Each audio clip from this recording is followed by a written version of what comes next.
There's a lot happening in whiskey right now.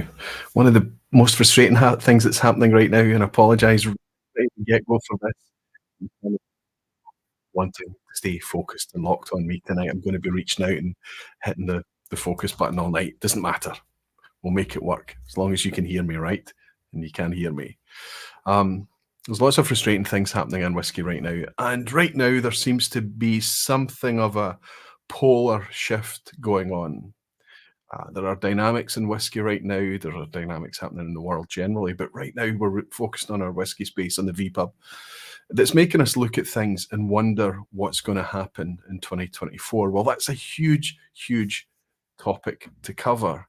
And in the kind of good fun vibe vPubs of December running up to Christmas and the end of the year, I kind of want to keep things a little bit light. So instead of just tackling all of those things in December, I'm going to push out the majority of it to the kind of looking ahead video that we'll do when we return in 2024. However, tonight I am going to take a chunk of that topic and discuss it with you because I think getting that cleared up and getting that off the table before we cover all the other things in January would be a good thing to do. And since it's December and it's the fun VPub supposed to be, you might be surprised that it's not all bad news. I'm looking forward to sharing some details and stats and things with you tonight and enjoying a few staple, good, solid whiskies. And I'll see you all in a second.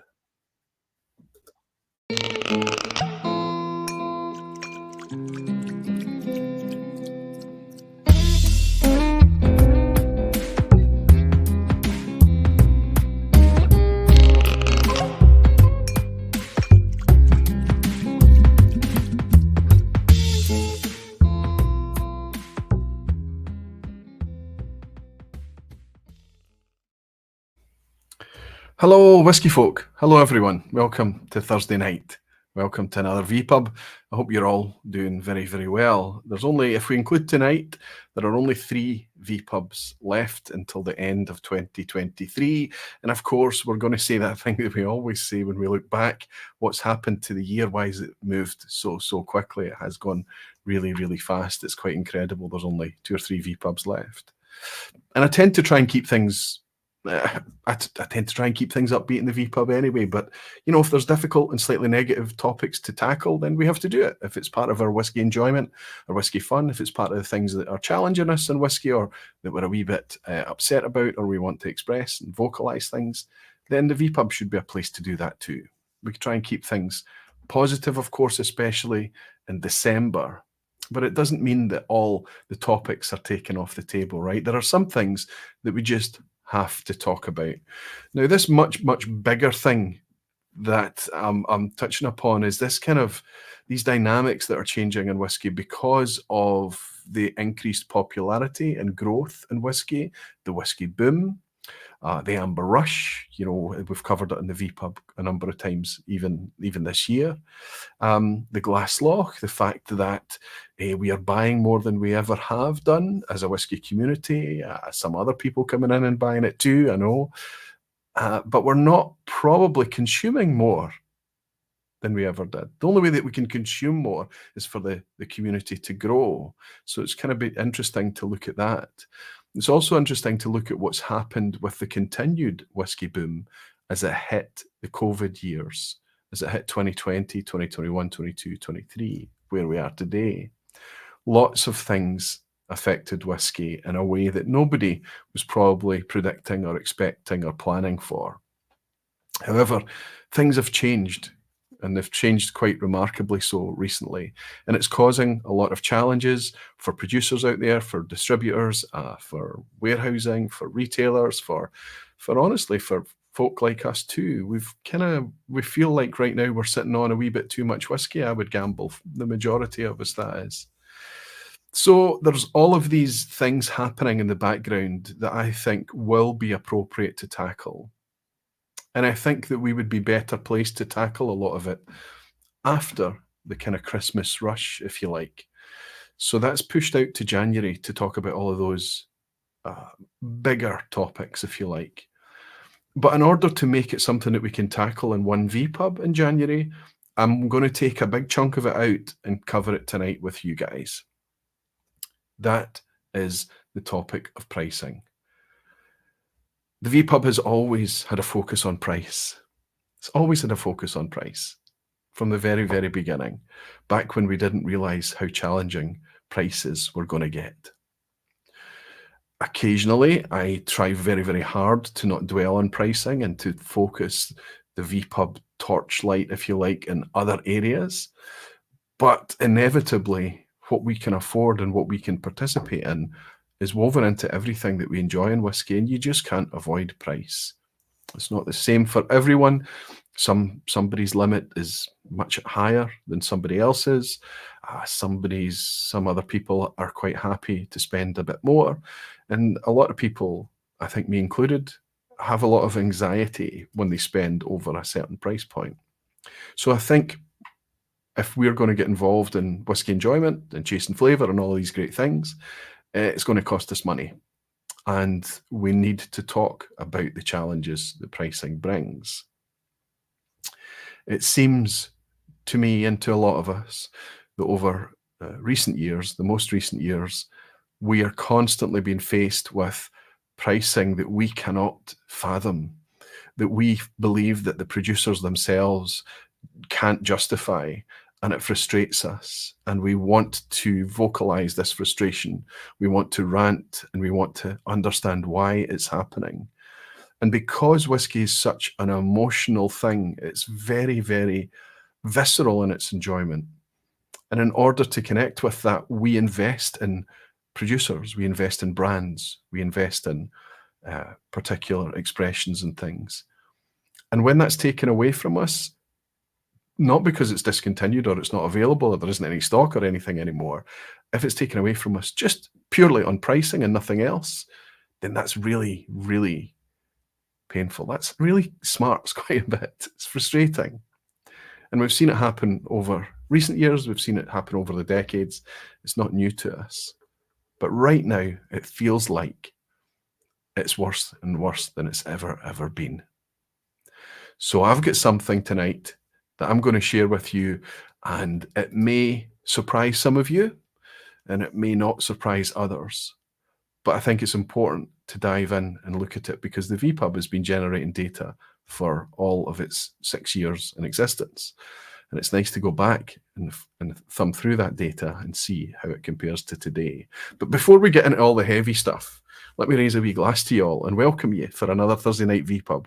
Hope you're all doing very well. I hope you're settled. I hope your stool is in place now. You've hopped up. You've poured yourself a glass of something nice, even if that's just refreshing water, and you're going to hang out with us for a little bit of time. Just now, if you're joining live or if you're picking it up on the replay, I'm very grateful to all of you. Welcome, everybody. Cheers.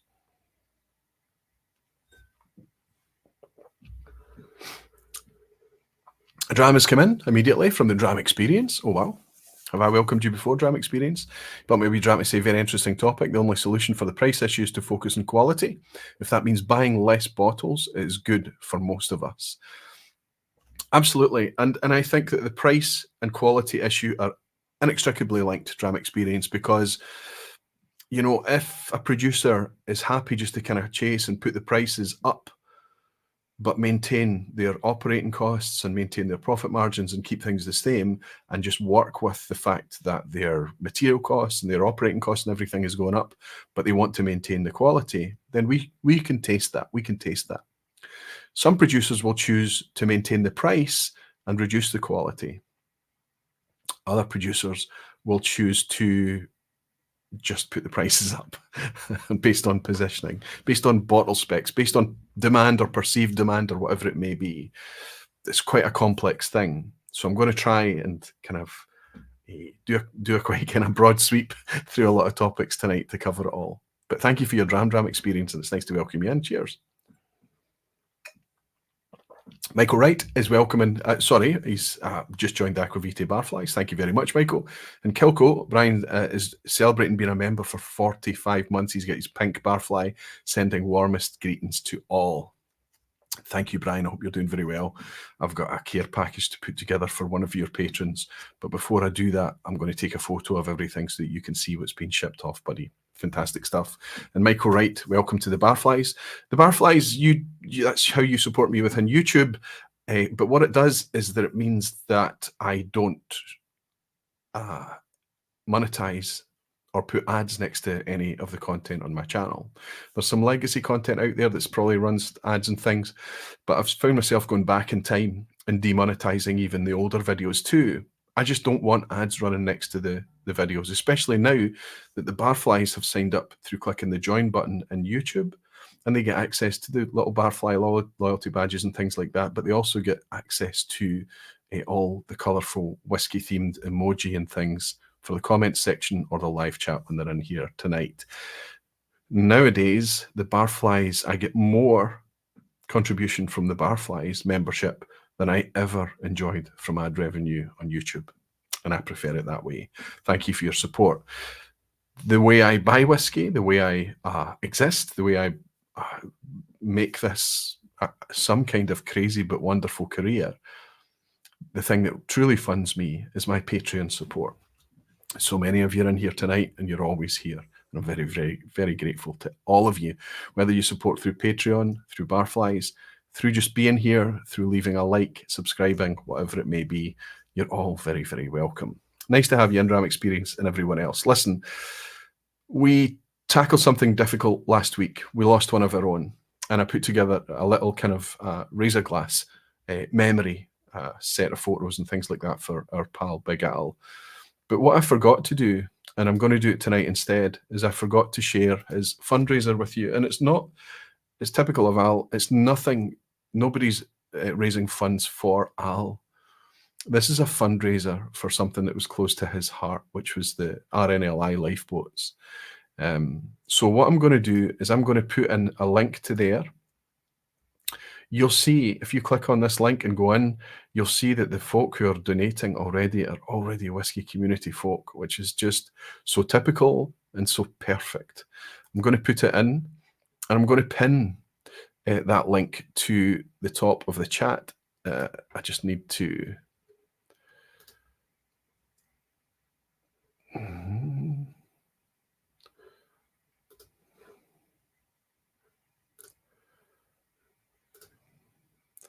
Why is it not? Okay, it's finally it does it. Okay, so that's going to be at the top there throughout tonight. If you get a moment, I'm also going to put it in the description box below. So if you're watching on the replay, you can drop in and make a wee donation in memory of our pal, Big Al. Apologies to everyone for forgetting to share the link last week. It was a guest session last week, and I just got distracted and forgot to paste it in. Okay, don't want to lose track of all of these windows that are open here. Before I get into all the crunchy topics, I'm going to jump in like I always do now that everybody's settled and getting comfortable. And how are we doing? 329 of you in already. I'm going to spend a couple of minutes. Since you've made the effort to hang out with me, I'm going to spend a couple of minutes jumping into the lounge and welcoming some of you beautiful whiskey folk and dedicated barflies. Only 10 days till Christmas Eve. Frightening, isn't it? Okay, let's look. I'm just going to try and pick up some of this orange. So if you're trying to get my attention, just type in Aquavite and it should light up. Rick Johnson is here saying good afternoon from San Francisco, Roy. Hey, good to see you, Rick. Wonderful to have you in again, buddy. Hope you're doing well out in San Francisco. Greg's Whiskey Guide, Greg, of course, over there in Paris, is saying it'd be cool if all the quiz was about prices, lol. I don't think I've put a single price question in the quiz tonight, Greg. I don't know if that's a good thing or a bad thing. I think after we've spoken about all the prices that we're going to speak about tonight, to dwell on them in the quiz, I think would be a bit much. We're going to try and keep it positive. After a very easy quiz a few weeks ago, the quizzes, I've noticed, the pendulum has swung back, and last week's was pretty brutal. I think Connell did very, very well getting, I think he got 8 out of 10 in the end. And I don't think we managed to get a 10 out of 10 in the lounge last week.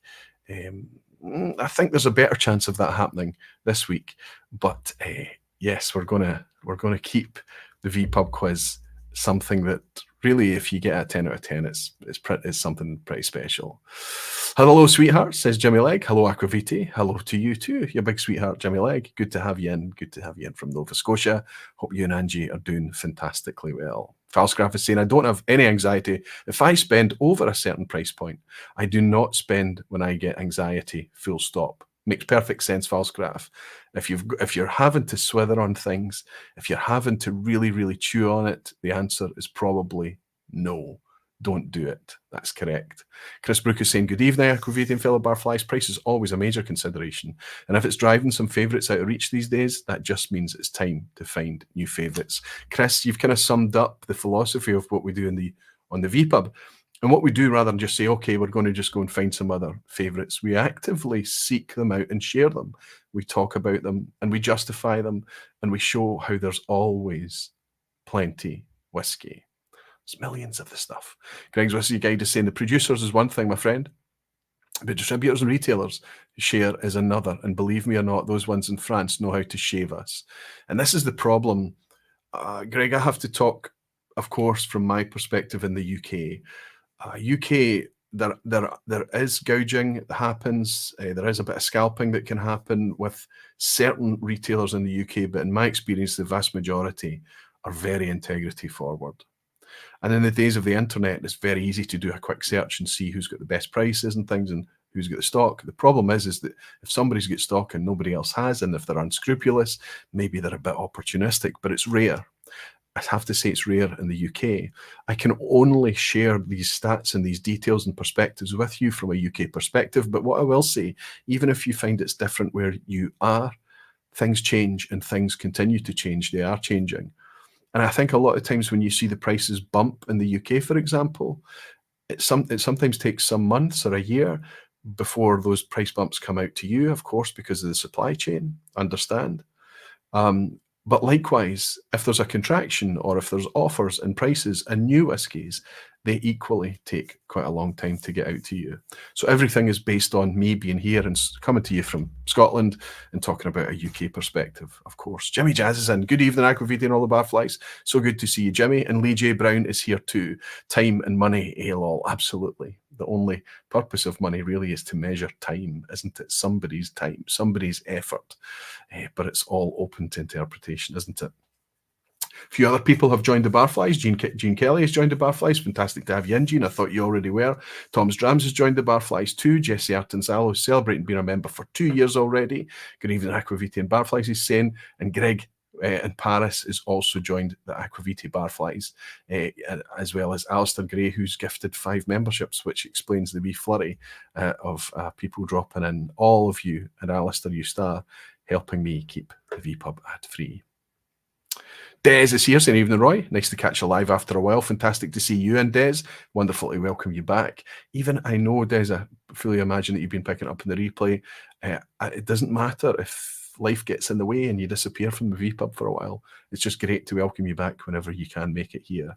Danny Hebbington is here too. Finally signed up to Dramface today. Been on it all day and now have 4 new bottles en route. Oh, Danny, that's not the intention of Dramface. It's not intended to get you suffering FOMO and buying too much. But if the people in Dramface are raving about a certain bottle, you know that it's from a point of honesty. Unequivocally, 100% honesty and integrity every step of the way. I'm glad you're enjoying it, Danny. It's wonderful that you've discovered it, buddy.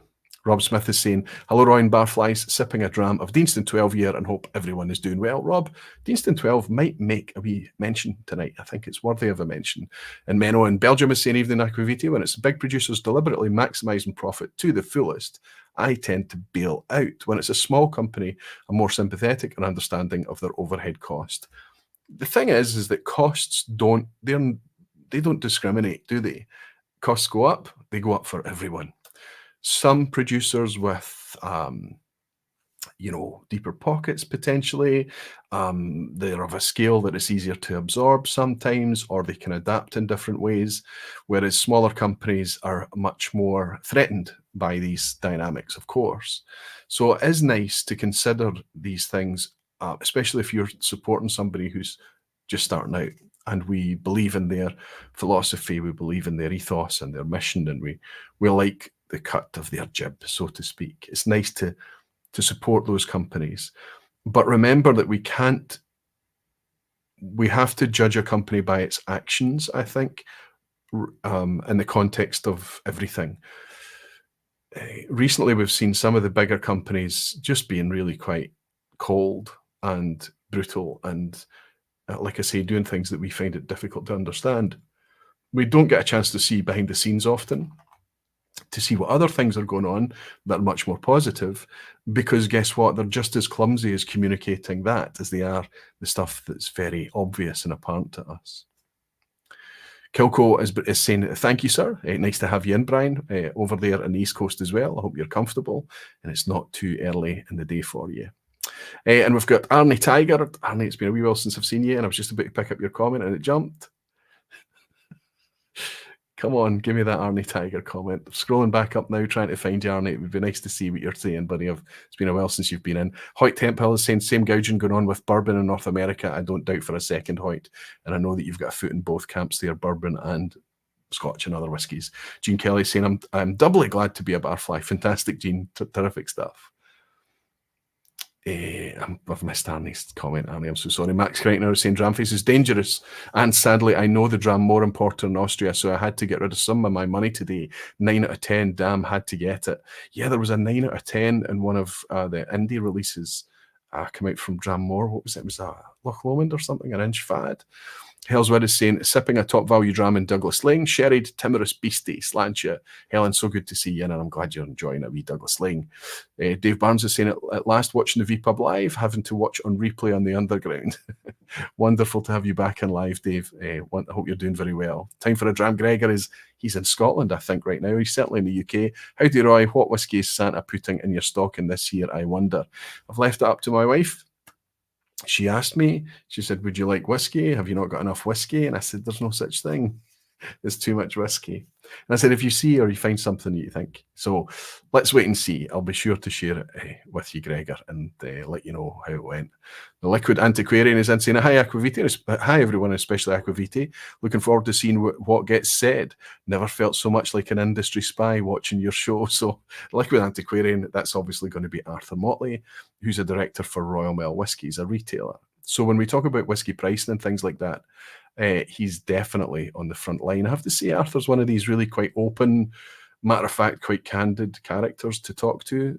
And like so many other people out there in retail and beyond in the wider industry, I hope I don't do it too much, but I'm quite happy to lean on them and ask the questions and try and parse out and tease out what's actually happening behind the scenes. It's very, very easy when you find yourself speaking to somebody who's also passionate about whiskey and a bit of a whiskey geek kind of fellow enthusiast. Martin Fielder is saying, cheers. Good to see you, Martin. And Ross Brereton is saying, hi, evening all. And Danny Keenan is saying, good evening, Aquavite and all the He's currently sipping a wee Kingsbarns Dream to Dram. Jumped again, there we are. Very nice it is. Cheers. And Neil Sengupta is in again saying, hi, Aquavite, not been in live for a while. We'll be visiting for a bit before my bed beckons. Wonderful. I'm going to try and keep my eye on the chat tonight like I always do, but that's us 20 odd minutes in, probably. Just get the wheels on this crunchy topic. It's wonderful to welcome you all. Listen, I am going to have pricing anxiety anytime I spend money. I love whiskey and I'm impassioned about whiskey, and I love having new whiskey and opening new whiskey. I really do. And, there's still a kind of buzz about, despite the amount of bottles I'm surrounded with, there is still a real buzz in having a new bottle of whiskey and uncorking that bottle of whiskey. Even if it's a bottle I'm familiar with and I've had it before, I still love it. And it helps me over that pause, that anxiety, because at the end of the day, I'm spending money. Can I justify this? I've got an excuse, a deeper excuse, you could say, because I've got the vPub. And there are some whiskies that I do buy simply because, and I share it with you and I talk to you about this, I feel that you need to know about it. Not because it's good or bad or anywhere in between, but because it's dropped and you want to know about it, and a lot of you are maybe considering it. Maybe it appeals to you in some way. And it's nice if you can get somebody to contextualize it and give it an opinion and things. And if you come to trust what I say, or your palate aligns with me, or whatever it is that you can just take a wee bit more information to help you in your purchasing decisions from this space here, then hopefully that helps you. But know that before I click that button or walk into that place and buy the bottle, know that I've gone through the same tire kicking process as you. And I've always done it for as long as I've bought whiskey.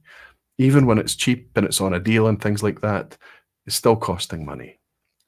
It always has to be part of the vPub dynamic. It always has to be contextualized. Some people just want to know, tell me about the quality of the liquid. I'll decide whether it's expensive or not based on my own personal means. You just focus on the quality of the liquid. I'm sorry, but for me, it's inextricably linked and connected, and I cannot separate the two things. If I detect that liquid is good, I will say this is good. If it's expensive, I will say, but it's expensive. If it's good value, I will also share it's good and it's good value. That's really what we're seeking in the vPub. These are obvious statements to make, aren't they? Price will always be a thing. However, I have tried very, very hard over the last few years to find other things to talk about where price is just a sliver of the discussion or not even part of it at all. We don't want to turn up every Thursday night and complain about prices, because that's the space that we've been living in over the last few years.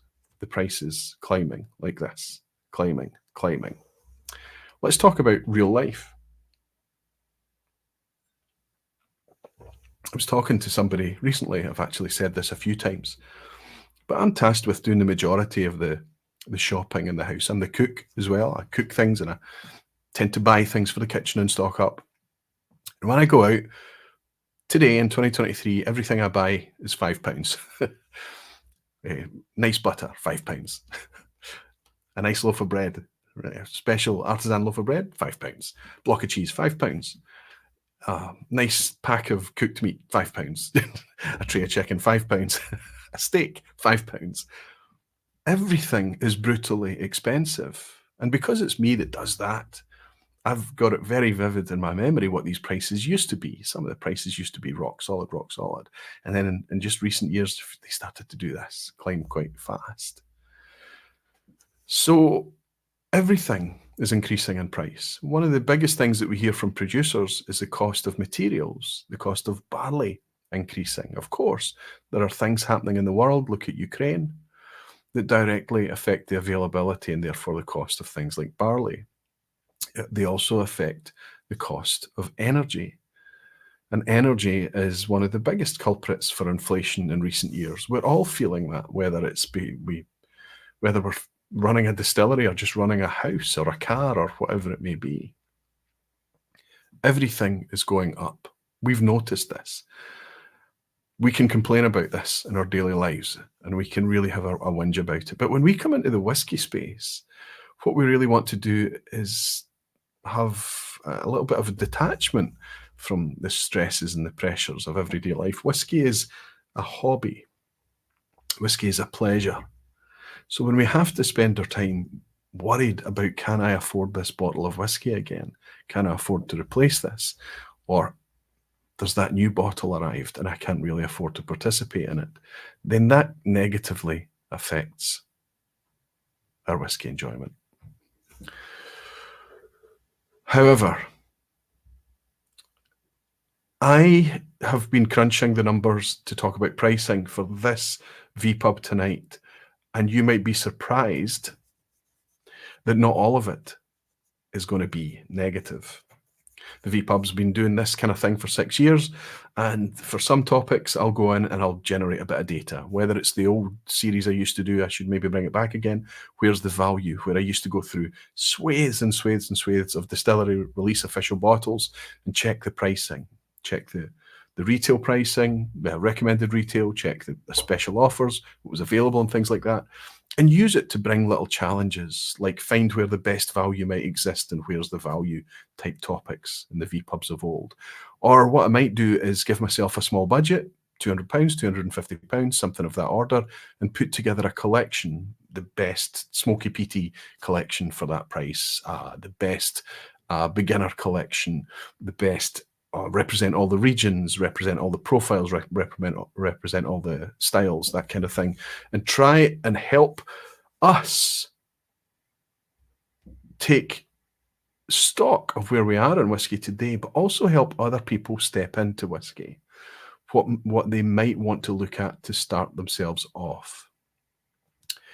Generating that data and doing those wee projects and topics and exercises over the years has meant that I have the ability to go back and look at prices from a few years ago.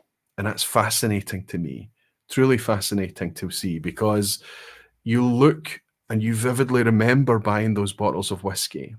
You vividly remember looking to buy those bottles of whisky and choosing not to. And then you can look at it today and have the exact same decision-making process. Would I buy that again? Or am I going to be faced with the same difficulty? How is it priced today? So here's what I did. We know that prices have been going like this in whisky for 2 decades. You know, single malts really started to get some traction in the 1980s, but it wasn't until the 90s, the mid-90s and late 90s, that things really took hold. And then throughout the 2000s, it started built more. 2005, 2008, it really started to move fast. And from then on in, it's been a blur. It's been an absolute blur. But this is not just a price increase thing going like this. Yes, that's part of it, but it's a massive explosion in the whisky being produced in terms of scale, expansion, and everything. It's a massive explosion in the range and variety of what's available. New distilleries appearing on the scene, existing distilleries increasing their ranges, releasing ranges that never existed before, distilleries releasing product for us to buy that never existed before. All of these things are playing out in front of our eyes, and it's been crazy. 2020 comes along, everybody's enjoying the buzz of the whisky bubble, and look what happens. We're suddenly hit with the global pandemic, and nobody knew what was going to happen then. But for whisky, premium whiskies especially, people hunkered down. People were at home, and a crazy thing started to happen. Lots of people started to buy whisky, more than they needed. Bad actors discovered that whisky was lucrative from an investment perspective because they saw the explosion in the previous 20 years that I've just mentioned to you, and they saw that whisky 20 years ago was worth X, 10 years ago X, 5 years ago X, and what it's worth today. So I suppose these bad actors, with the inability to buy concert tickets or whatever it might have been and make cash out of those type of events, they moved into whisky. We were competing with people who had to learn about whisky very, very quickly and were very brutal and very focused about what they were doing. Lots of crazy things happened during COVID.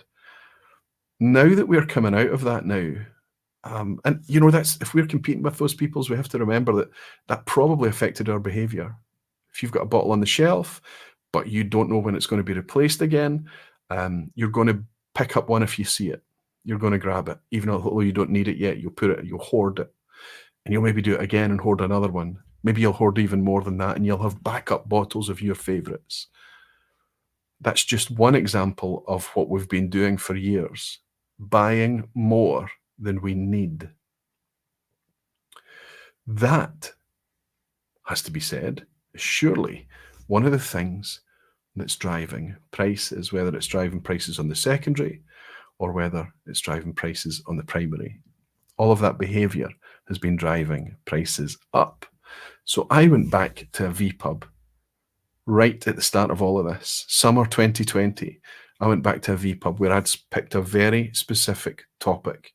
And that topic was, how do you put together a collection of 6 whiskies that represents most of the styles, most of the profiles, represents the regions quite well, and decent, good quality, naturally presented Scotch whisky picks, core range picks from official distillery releases that you can enjoy yourself with friends and that you can recommend to people coming into whisky back in 2020. I gave myself a budget for 6 bottles of £250, and I did it. And I was quite proud of the selection that I put together. I was quite pleased with it. I think even if I look at that collection today, I'm going to share it with you tonight. If we look at that collection today, you would say, that's a nice little collection for somebody to have. Those are good whiskies, those are natural whiskies, and they're enjoyable whiskies. If you turned up at somebody's house and saw these things, you would be quite happy to participate in them. Hoyt is saying, I think we all hoarded a lot of things in 2020. We did, Hoyt, and Lowlander is saying, just say it, Springbank. I think Springbank is, Lowlander, you've hit the nail on the head, probably the iridescently obvious, the most obvious example of that. How they recover, how we recover, how we deal with that, I'm not sure. All I'll say is if we're focusing on what the vPub will focus on tonight, not the super high-end, super rare, super expensive stuff, but the core range stuff, it's coming back to us, Lowlander. It is. We might not be able to pick it up at retail easily still, but some people are. I'm seeing messages in Facebook groups and things of photos where it used to be a sealed bottle of Springbank in somebody's cabinet. We are now seeing sealed bottles pictured on retail shelves. Now, of course, I'm speaking about the Coquerins. Not many Springbanks. Springbank 10 is the only one. Occasionally, a wee green bottle of Springbank 15, but we're certainly seeing Hazelburns, we're seeing Longrows, we're seeing those type of things. They're available. Let me show you something.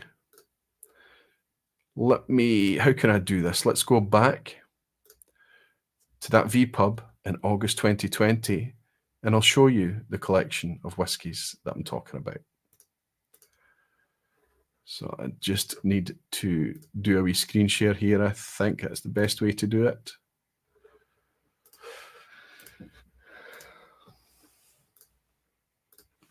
And hopefully you can see this on the screen. I'm going to vocalize this. I'm going to speak about this because a lot of you will maybe be listening to this podcast style. But what I'm going to do is I'll take the budget that I gave myself in 2020 in August, £250, and I'll bring up the 6 whiskies that I managed to put together. I think most people were quite happy about them at that time, but I'll share with you exactly what they are today. We've got the Southern Highlander, the Eastern Highlander in Glencadam with its 10-year-old. 46% ABV, all natural, love it. We've even got Campbelltown represented here with the double cask from Glen Scotia. This is the original double cask, so of course this is the PX finished release. We go over to Islay for our Bunnahabhain, our sherry fix from Islay. Bunnahabhain's 12-year-old, 46.3%. Again, all natural whiskey. A fantastic value. Loved, loved, loved by the community. A strong performer in every community poll you ever do, whether it's vPub, whether it's Oswis, whatever it is. I loved a perennial in Bunnahabhain 12. Something a wee bit newer to the scene. I think it first appeared in, 2017, 2018, Glenallachie from Billy Walker. They came out, their first release was a 12-year-old. I can guarantee you the colour of the picture that I've got here would have been representative of 2020's Glenallachie. It's not the case today. Glenallachie's moved much more sherried in style. We can demonstrate that tonight. But again, a rock-solid natural space cider, and it's good to have that in the lineup. We've also got a really potent, powerful Guardian of Islay from Ardbeg, again, fully natural. They're 10-year-old at 46% ABV. That was in that original lineup, and it's a hard one to budge even today in 2023. We can discuss that a wee bit later. And rounding things out with a wee bit of decadence, a wee bit of indulgence, I put in the Glendronach 15-year-old. I'd saved a decent amount of money on the other ones that I decided to push the boat out a wee bit and go for something that was slightly a wee bit more expensive back then. And I put the Glendronach 15 in the mix there. Now, let me show you what that cost. These are the prices that I shared in 2020. Now, these are based on me shopping around and buying at a decent price. I was not buying cheaply from retailers that I didn't recognize. I would have bought from retailers that I'd used before or were recommended to me or knew that could be trustworthy. But these were the best prices in order to put this together in 2020. It's important to remember that. So for these 6 whiskies, our Glencadam 10 back then was £29. Glen Scotia's double cask was 30. Bunnahabhain 12 was 40. Glenallachie 12 was 42, Ardbeg 10 was 43, Glenronic 15 was 63. So you can see that the price order from cheapest to most expensive is the layout here for this presentation. So it's nothing to do with flavor, lightest to heaviest, or ABV or profile. It's purely based on those prices. Now, I know what you're all thinking. I managed to put those together for, let's take this away just for a second, £247. £247, and I was quite pleased with that. What do you predict those 6 bottles would cost? I'm going to jump into the lounge to cover this actually. What do you predict that they would cost in 2023? What do you say? What has happened there? Gerben is saying, good evening, Roy. Very good topic. Fantastic to have you, Gerben. I hope I do it justice, my friend. Whiskey Weekend Drama is saying, hello, Aquavita. Hello, Barflies. Good to have you in, Harrow. How are you doing? Gordon Fraser, £400. Watchman. Greg Watchman is saying it's £350. Whiskey Weekend Drama is saying 375. Rick Johnson, 350. Now, bear in mind, we've gone from 247. Luca is at 375, Nielsen Gupta 350, 325, 320. Look at these prices. Des coming in with the cheapest. He's suggesting 300 quid today. Few people, Rory Dalgetty saying 300. Good to have you in, Rory. Alistair Gray saying 300. Ed Friday 375, 320, 300. So nobody prepared to suggest, understandably so, that we would get it any cheaper than about 300 quid. Some people even more pessimistic than that. Sandro from Italy is in, Ciao Roy. It'll be at least £325. Well, what I have to do now is tell you what it is. But I did a wee bit of work first, so I'll share that with you. We know what we've been through, so let's have a look at what our £250 is worth, or our £247 that we actually spent in 2020. That's based on us having, throughout the 2010 through to 2020, inflation was relatively small and in check. There was all sorts of challenges and dynamics and things going on after the financial crash of 2008. But that's not the case today. Inflation in the UK, certainly, in Europe and globally, is much more unhinged. So I decided to go out there, and if I talk about the grocery shopping and things, that all of just the general costs of goods and services, costs of living in general, I went out to decide to try and work out what we should be measuring against. So the first thing then we can say is that UK inflation over the COVID years, 2020, 2021, 2022, 2023, those 4 years, 1%, then 2.5%, then 7.98%, then 7.5%. Now, of course, for 2023, that's projected. It looks like it's going to land somewhere around there. Now, depending on where you go to get your data, it does fluctuate a little bit. So these numbers I'm putting up there are from the ONS, the Office for National Statistics in the UK. And that would suggest just £247, add those inflation numbers on, that would suggest that our new budget in the context of 2023 is £298. So a lot of you in the crowd, absolutely spot on. But I also went out to the Bank of England. They've got a handy little calculator on there, so you can put in a number and a date and time, and then it'll tell you what that's worth today. And wouldn't you know it, just out of pure coincidence, I put in £247 in August 2020, and the Bank of England told me that in October 2023 is the latest date that they could put in, that I could put in. It's £298. That's our target. If we're going to measure these whiskies from 2020 to 2023, our target is £298. Keep that in mind. Sorry, there we.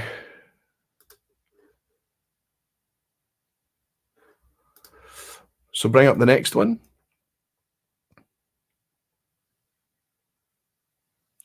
I think this is the right slide I'm looking for. It was supposed to be animated. Will this animate if I do for it's just maybe not animated? Okay. So 2020 prices are still there. Best prices. This is, I've made a wee mistake here. Let me have a look at this. I want to make sure I'm sharing the right thing with you. I think that's the wrong slide. What am I going to change?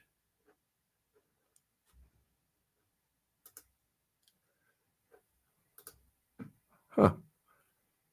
No, it's the right slide. Okay, let's try that again.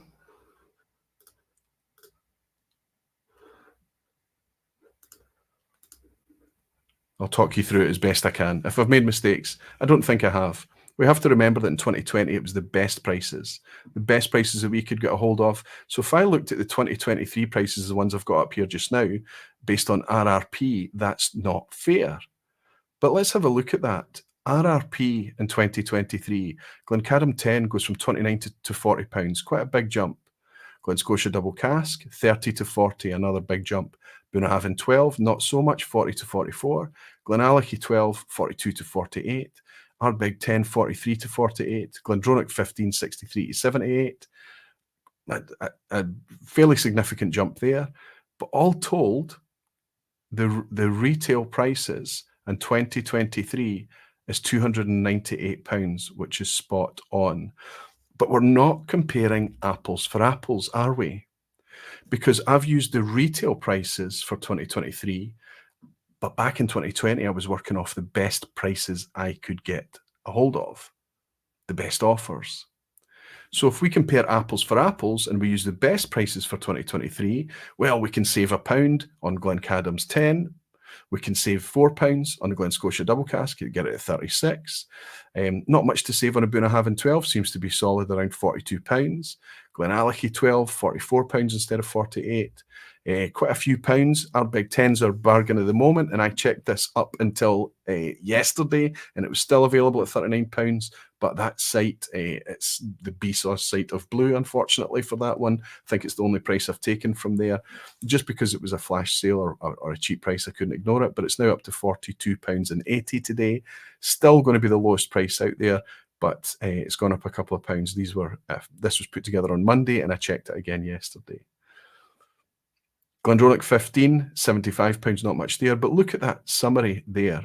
£275. £275. So what are we saying there? I'm saying that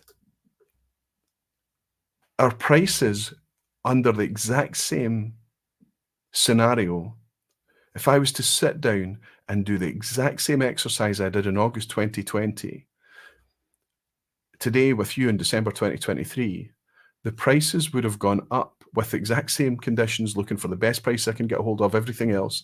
The prices would have gone up half the inflation rate.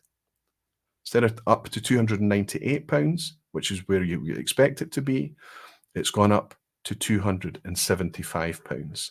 If we pay retail prices, if we just don't look for offers, it's £298. What we're saying there, that on those examples of those 6 bottles of whiskey, what we're saying is that they have bucked the trend.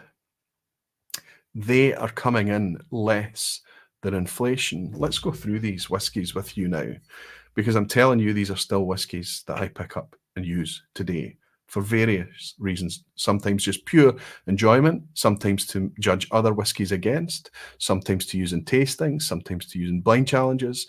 Generally, these have become staple permashelf bottles, probably for a lot of you guys too. Ardbeg 10, £39 on Amazon as of now, Phil Jones. So it's maybe that's the offers come back on again, Phil. I would be tempted to pay 45 quid, 48 quid for my Ardbeg and just walk into a bricks and mortar shop. But that's not the real world. Not everybody has a bricks and mortar shop. Not everybody has the Good Spirits Company in Glasgow. Not everybody has, integrity forward retailers that they can use and things. Amazon's, it's being used by a lot of people. If I was to go out and do this exercise and pick that £46 for our Big 10, £45 on offer elsewhere, or 48, whatever it is, and just ignore the fact that Amazon has it for 39, I wouldn't be telling the truth. The rest of them I checked on Amazon too, and I'm glad to say that our regular, well-known, familiar retailers were able to, in most of the cases, compete with or beat Amazon. Anyway, let's look at our Highlander, our Glencadam 10. Would you still, now my camera won't want to focus, of course not, because we're having all these problems with it, but would you want to still have a Glencadam? Come back to me, camera. I think I'm going to, I'll just hold the bottle up at this distance for tonight, okay, until I can figure out how to use a camera properly, right? We would still have this today. Fully natural whiskey. Again, the best price I was able to get it is £39. I have to argue with you, and we knew at the time back in 2020, for 10-year-old whiskey of this quality at £29, in the context of the time, it was probably being a little bit undersold. It was a bit under the radar, less so now. It's still great value. There's very little else that can touch it at £39, and I think it's still very worthy. Our Glen double cask, would we still have this? I happen to know quite a few of you that are joining me in here in this very vPub tonight will declare this Glen double cask as one of your favourite whiskies and something that you're very happy to still be able to get your hands on in 2023 from Campbelltown. They've increased the range. There's now a rum cask version out. And given the fact that I can pick this up today for that, what did I say today? £40? Is my screen flashing and flickering to you? I'm having all sorts of issues tonight. Regardless, I actually was able to find this at £36, £40 RRP. Most of the time, some places have got it at 45, but the majority of sites have got it at 40, and I was able to see it at 36. For £36, that's staying. Bunnahabhain 12-year-old, I don't even need to ask you about this stuff. Why? Because I know from polls, I know from the OSWAs, I know from the feedback of you guys that even the people that have had their fill and they've had their time with Bunnahabhain 12, they're still not going to criticise it. A fully natural sherry-forward product from that remote spot on Islay for £44. Again, I was able to pick it up for 42, and that's the price that goes in that calculation. Let's keep that there for now. What about the Glenallachie 12? Now, in 2020, it would have been a much paler example, as I showed you there. Whereas look at the colour of Glenallachie 12 in 2023. What a difference. This has become much, much more sherry forward. All of the re-racking and the recasking, the work that was done at Glenallachie over the last few years, we're starting to see that those active casks have really started to do their thing. And generally speaking, as a rule of thumb, Glenallachie 12-year-old has been getting darker through the ages.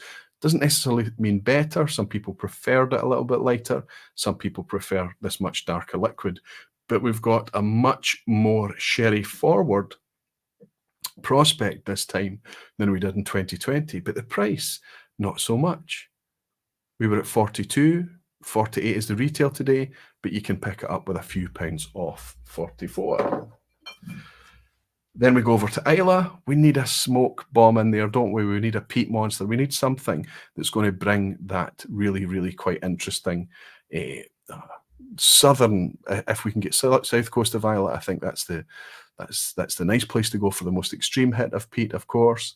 And I had chosen in 2020 Ardbegg's 10-year-old for that, fully natural product, fantastic. This particular bottle has gone down very, very well in blind challenges in the vPub and even as recently in the last year or so. And I have to say, I think it would be hard to nudge this out based on its price of about £48. Like we've mentioned, and somebody has managed to verify where you can pick it up as cheaply as £39 even today. So 43 in 2020, 48 in 2023, 39 best price today. And finally, our Glendronach here, we've got our I'll hold it back so that we can actually see it. And I'll try and get this thing to focus on me. This is probably gone up more than anything else, where 2020 we were picking this up at £63. In fact, I wonder if it was my whiskey of the year back then. Could have been my whiskey of the year back there, £63. Love the stuff. and I put it up as Whisky of the Year. Didn't realise it was going to happen to it. Up to £78, but you can still pick it up about 75 today. So let's look at those 6 whiskies and ask ourselves, what would we change in 2023? Would we change anything? Would we swap some out to get better prices, to get a better experience based on the availability of today? Focus is squiffy. I'm not drunk enough tonight. You know what? I tell you what I'm going to do. I'm going to switch on over to completely automatic. So the camera is going to be doing everything automatically. In fact, I think that's what I'm on manual, and it makes no difference, and I can't figure it out. Ben Whisky Diary is probably the guy closest to me with the most intelligence about cameras. That's everything on automatic now. So it's probably the exposure is going to drop a wee bit, the light. Tell me if it works any better, Roy. Nice to see you in, buddy. I hope you're doing all right. Falscraft is saying, time to touch the cam. There we go. Might work a wee bit better, Falscraft. Gordon Fraser is saying, what's your frame rate, Aquavite? Well, it's always... Well, let's have a wee look to see if we've got that flicker still happening. Yeah, we have. We've got a real flicker as well. It should be... I don't actually know. And now that it's all auto,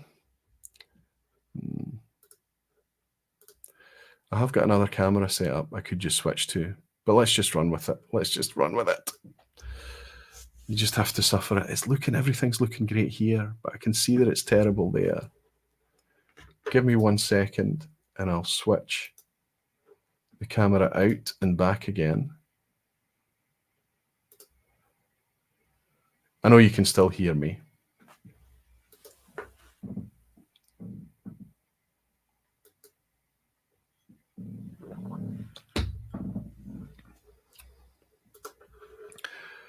It's probably made no difference whatsoever, but we're back, still with the same thing. I don't know. We just roll with it. We just make it work. Okay, let's have a wee look at our. At least this will fix the flicker. If I switch over to the screen share, right, it'll fix it a little bit. Let's decide what we would maybe change. Maybe from a price perspective, but maybe from a preference perspective too, and given 2023. Why? Well, let's bring this in and roll forward to our 6 bottles and consider, I think, for me, because of the change that we've had in that Glenallachie, because of how sherry forward that is now we've got 4 whiskies out of our lineup that are just leaning a wee bit too heavy towards the sherry spectrum, I think. Remember, back then I was trying to cover the regions quite well, trying to cover the bookends of Scotch whisky, but also to try and give all the profiles a shout. I was looking at ex-bourbon, I was looking at ex-sherry, of course, I was looking at smoky, and I was looking at lightly peated, that kind of thing. Here, in 2023, I think, given the way that some things have changed, we might tweak this a little bit. How about we accept the fact that the Glenallachie is a sherry-forward whisky now, and we look at the Bunnahabhain and say, well, okay, there's a lot of sherry whiskies there. Let's consider swapping out the Bunnahabhain for its stablemate. Save ourselves a couple of pounds as well, £2 to £4 cheaper, the Deanston 12-year-old. And now we've got 2 nice bourbon-forward whiskies. I'm not suggesting that Deanston is the perfect example of a refill bourbon whiskey or whatever it may be, but it's very bourbon-forward. It's not quite as bright and light as the Glencadam 10. It's a little bit more vanilla, a little bit more honeyed, a little bit more syrupy, but I think it's a fantastic one to put in there. And now that gives us kind of 3 and 3 in terms of cask profile, cask maturation style. And I feel that that's a much more balanced prospect. The next thing that we need to look at in this lineup is on the right-hand side out there. That Glendronach 15 has just become a wee bit too expensive these days. It's a 15-year-old product, and it's up there at the same price point at some of today's 18-year-old product. It's almost the same price as Leadchick's 10-year-old, and that's just a wee bit too expensive. So let's ditch our Glendronach. What are we going to put in there instead? Well, surprise, surprise, you're watching the vPub. So I'm going to put in another fully natural 15-year-old, still quite sherry forward whiskey, and I'm going to drop in Inverhouse's Speyburn 15. Now, I know you've been hearing me rave about this for, well, at least a couple of years on the vPub now. Can I remind you all that it was you that brought that to me? It was the community that said, Roy, you need to be connecting with Speyburn. I did that 2 or 3 years ago now, and I've never looked back since. The price, the quality, nothing to argue with. What's happened with the Speyburn 15, though, because of the makeup, because of how it is, because it's ex-bourbon and sherry, because it's American oak and European oak, because it's a mix, we've seen the profile drift quite a bit, and it's become a much, much more sherry-forward whiskey. I've got an up-to-date Speyburn bottle, a sealed bottle kicking around somewhere, which is a notch darker than this. Even still, I should have perhaps had both of them on hand to show you this. This gives us that sherry-rich hit when we need it, and it saves us quite a bit of money too. So let's nudge our Glendronach back a wee bit and replace that. And then let's take our Bunnahabhain. This is purely to preference, by the way, that we're only saving about £2 or £4.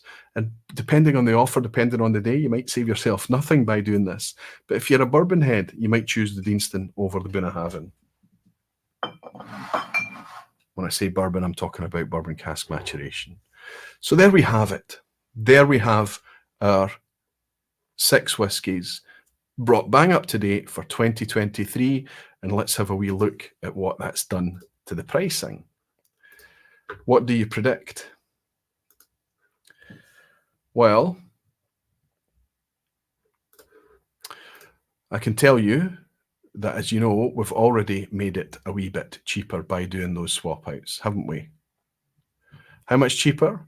Well, our Glencadam 10, that stays the same. Glen Scotia Double Cask stays the same. Deanston 12, we've saved ourselves actually quite a wee bit there. We've saved ourselves £5 or £7. Glenallachie 12, same price. Ardbeg 10, same price. Speyburn 15, same price.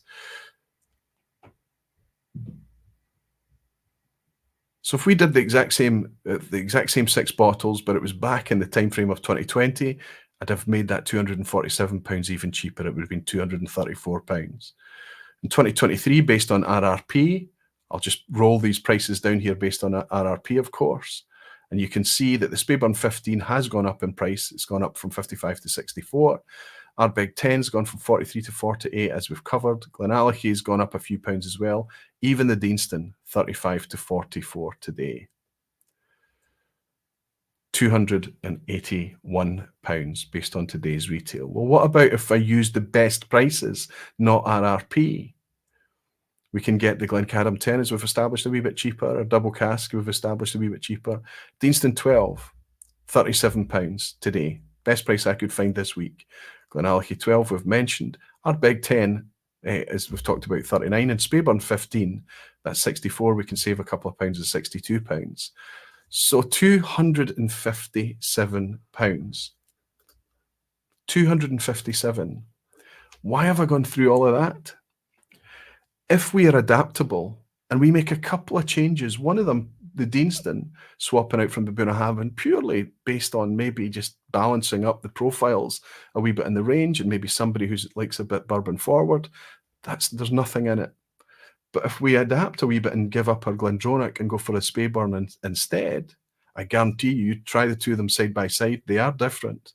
But I think you would be hard pushed to suggest that one is better than the other. But what we have got is something that's much better value than the other. £257. So we're 4 years later, or let's say 3 years down the line, we're in a 4th year since that 2020. And we're still able to put together a very, very strong lineup and get within spitting distance of my original £250 target. I think that is quite surprising to me. Please remember These are very specific whiskies I'm choosing. I'm choosing these whiskies in order to try and bring whiskey to people at the best value proposition, price point, selection range that I possibly can. These are things that make it easy to recommend to people starting out in whiskey, or to recommend to people who already enjoy whiskey. I think if you have somebody come round to your house and those are the 6 whiskies that you're offering them and they turn their nose up at any of them, I think you're probably hanging out with a bit of a snob and you should maybe consider your company. Yes, for so many of us, we're going to go beyond these quite quickly. We're going to be into indies. We're going to be into things that are a bit more special, a bit rare, a bit something just a bit different. But the majority of integrity forward, natural whiskies, the scale of it is here. This is what it's built upon. We are way beyond the days that we can swap these out with independent bottlers and get them cheaper. That's not the case anymore. Because of the cask prices, indies are incidentally more expensive than distillery releases. It's just the way it is. It's flipped in the last 5 to 8 years. Arguably more recent than that. Henrik Schmidt is saying Aquavitae Glengarry 15 instead of Glendronach 15. Another good pick, because you've got 48% ABV as well, and the 15-year-old is their sherry cask forward. It's another good one, Henrik, and a very good recommendation. Hoyt is saying, have the independent bottlers raised their prices in step with the distilleries? As I've just mentioned, Hoyt, it's actually just because of the value of casks.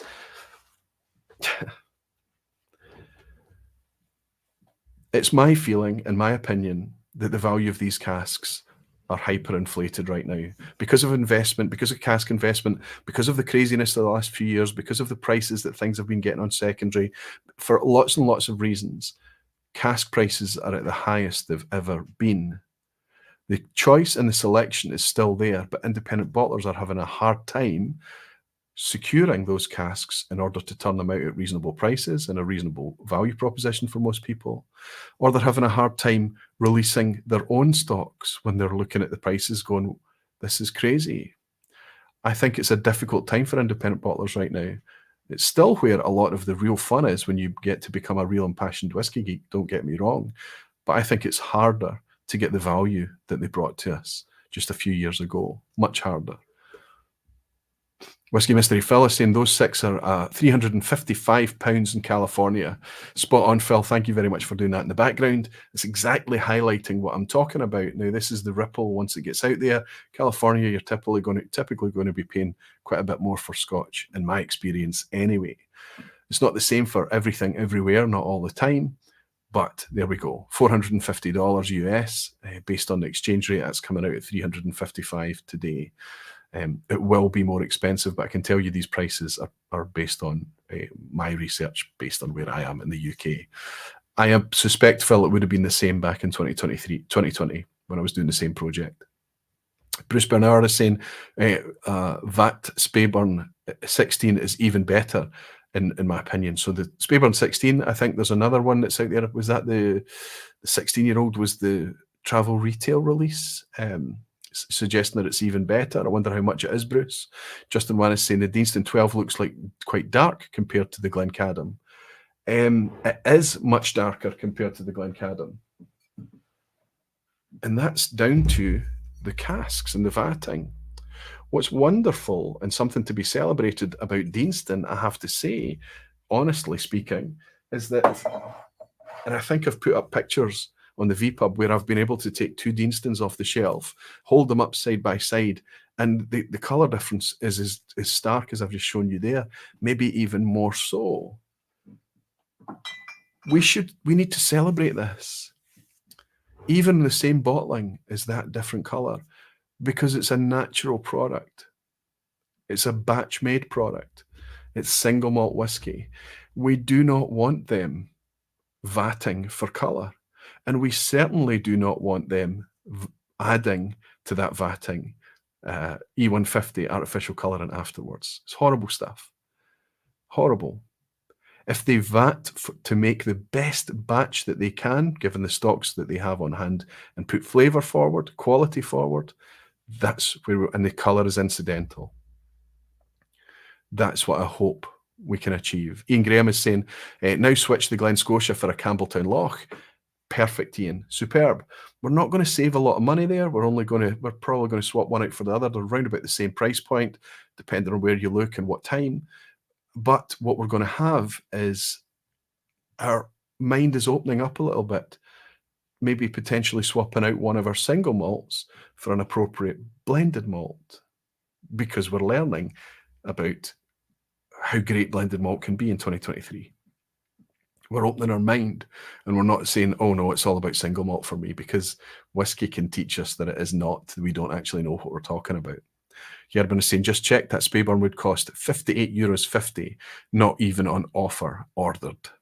Gerben, tell me what you think of that when it lands for €58. That's £50, £51, £52, something of that order. That's incredibly fantastic value. Ben Whiskey with Molly. Nobody puts Booner in the corner. There you go. Just for Ben. I'll swap it back out, my friend.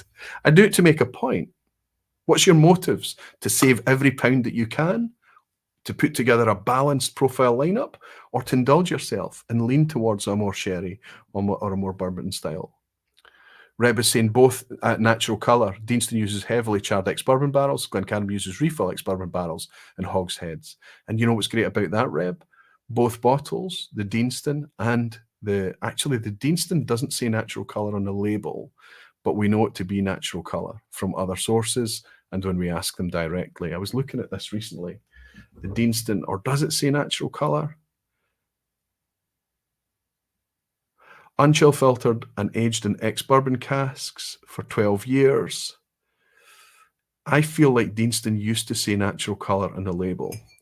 Let's see if it says on the back. If it does say it here, the text is so small. However, we know the Deanston is natural colour. The 12-year-old is natural colour. If they're getting this colour naturally, there's never a need to touch caramel. Surely, please don't ever do it. Blended malts are great, says Greg Stafford. I'm enjoying the Lumreek 12 for a great price here in Canada. I've got a Lumreek down there, but it's the 10-year-old. I know that the 12-year-old is a much more recent release, Greg, and I'm glad to hear that you're enjoying it. Okay, terrific stuff. Let's dwell a wee bit on negativity before we roll forward. I think that's quite a positive thing that we've covered there.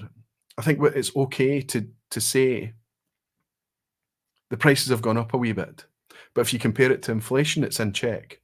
If you push it, and if you go out and buy the whiskey at the best prices you possibly can, the same terms back in 2020 when I did this project. This vPub is out there, by the way. You can go back to August 2020 and you can watch that vPub all over again. Different times, of course, but that's there, and you can see my motives for all of this, trying to put together that 6-bottle collection. What I'm saying, if I do it here in 2023, not only is it within the inflation prices that we might expect, that's what we should be measuring things against, it's actually somehow bucked the trend of inflation. So why are we all talking about the price of whiskey? Well, it's not down to these bottles, I can tell you that much. And I would go one further than that. The majority of the whiskey that are perma-shelf bottles, are staples, are repeat buys, the things that we've come to love, the majority of it, certainly up to the 10, 12-year point, maybe you can occasionally push to 14, 15-year-old age statement. I'm thinking, of course, of things like maybe Deanston's 15-year-old, maybe Clynelish 14 from Diageo. Pushing it up to the prices remain remarkably in check. However, as soon as you go to a brand that is somehow seen to be prestigious, kudos laden, as soon as you go to an age statement that is higher, as soon as you go to something that can be packaged, positioned, and put to you as if it is something that is truly scarce, implied scarcity, whether it is truly scarce or not, as soon as you see these type of dynamics coming in, luxury goods placement, exclusive, limited, rare, anything like that, things start to become muckier. Even when it's whiskies that we once upon a time used to love. Let's do this one more time. Let's look at the slightly uglier side of things. I've put up 8 examples here, and the only reason I've picked these 8 examples are because these were examples I was collecting data on back in 2020, either the project I'm sharing with you tonight or the vPub where I used to talk about where's the value. I'll share those prices with you now. You know what I'm bringing up, don't you? You know what the whiskies are. Okay. It's almost like heroes and villains a wee bit here, but we'll talk about it. We will measure these the same way that we measured our other whiskies this evening. First up, of course, Lagavulin 16. So in 2020, Lagavulin 16 was of the order of £49. Now, I happen to know that I was able to occasionally on offer get it at better prices than that even. However, the time I took the data and the time I'm taking the data from, it was £49. Talisker 18 was £80. The last time I bought a Talisker 18 was 2021, first year of the Oswas, so a year more recent than this, and I paid £78. That price is correct. Glencairn 18 was £90. Aberlour Buna was 65. Bear in mind, Aberlour Buna had already gone through a significant jump in price just 2-3 years before, from its £45 to 65. Glendronach 18 was £90, that's the Allardyce. Glengoyne 18 was 74. Glengoyne 15 was 48. Now I know the 15 and the 18 are both going through discontinuation and being brought back again. I know that, but these two prices are in from that time. And Glenfarclas 15 was something of a bargain at £52. Glengoyne 15 was a wee bit cheaper, but remember Glengoyne 15 back then and today it's 43%, whereas Glenfarclas 15 is 46, but nothing in it, same price more or less. Okay, let's apply our ONS inflation figures or our Bank of Scotland inflation figures onto this to decide where the prices should be today. What are the projected prices? Well, based on everything else and all things being equal, Lagavulin 16 should be 60 quid today. Talisker 18 should be 96. Glencairn 18 should be 108. Aberlour Buna should be 78. Glendronach 18 should be 108. Glengoyne 18, 89. Glengoyne 15, 48. And Glenfarclas 15, 63. Now, what I have to say here, just to kind of draw your attention to something here. I am not saying these are the prices that these things should be. I'm not saying that at all. What I'm suggesting to you, if they were at the right prices in 2020, all from companies who know how to run a profitable business, they were not selling any of this whiskey at a loss, I'm certain. But if it's just about operational costs and everything else is equal, and we look purely based on what inflation would suggest the prices should be today, this is what we're coming out at more or less. Of course, depending on where you look for inflation numbers, some rounding and things like that, you might want to argue with me over a few of these prices, over a few pounds, something like that. But we're looking at just a general thing here. Sorry to caveat so heavily. Now, let's look where we are in 2023. This is retail prices. We are now at £83. So that's amber. That's a warning there on that price. Talisker 18, that's red. That's a real strong warning. £175. We're saying that's a full £79 more expensive than it's any right to be. Glencairn 18, an amber warning there as well. That's quite a big jump. That's a weird one for us from a producer that we love and we love to celebrate. It's a bit of an oddball and an outlier. And it was crazy that Glencairn, when it came out, Glencairn 18, and some retailers, it was more expensive than the legacy 21-year-old they had on the shelf. Aberlour Buna, this gets a green light, and I'm not suggesting that suddenly Aberlour Buna at £80 is actually good value, but it's almost on where the inflation should be. Remember what I said about Aberlour it's a very, very batch-driven product, of course. It had already gone through a price increase in 2020. Glendronach 18, it's up there just as bad as Talisker. It should be about £108 based on its previous pricing, but it's away up at 175. Glengoyne 18, amber warning, it should be about 89, it's 125 today. Glengoyne 15, it's 77 today, again amber. Glenfarclas 15, quite surprising despite the jump in price. It's not quite as bad as you would imagine, so I'm suggesting maybe a pale amber or maybe a yellow warning there. These prices and these price hikes, I think, go partway towards us being frustrated and complaining about the pricing generally.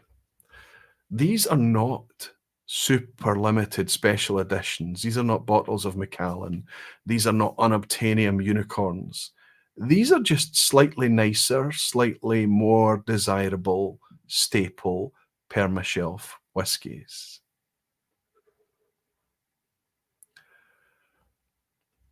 Why? Because I think that these are causing so much problems with optics for the whole of Scotch whisky.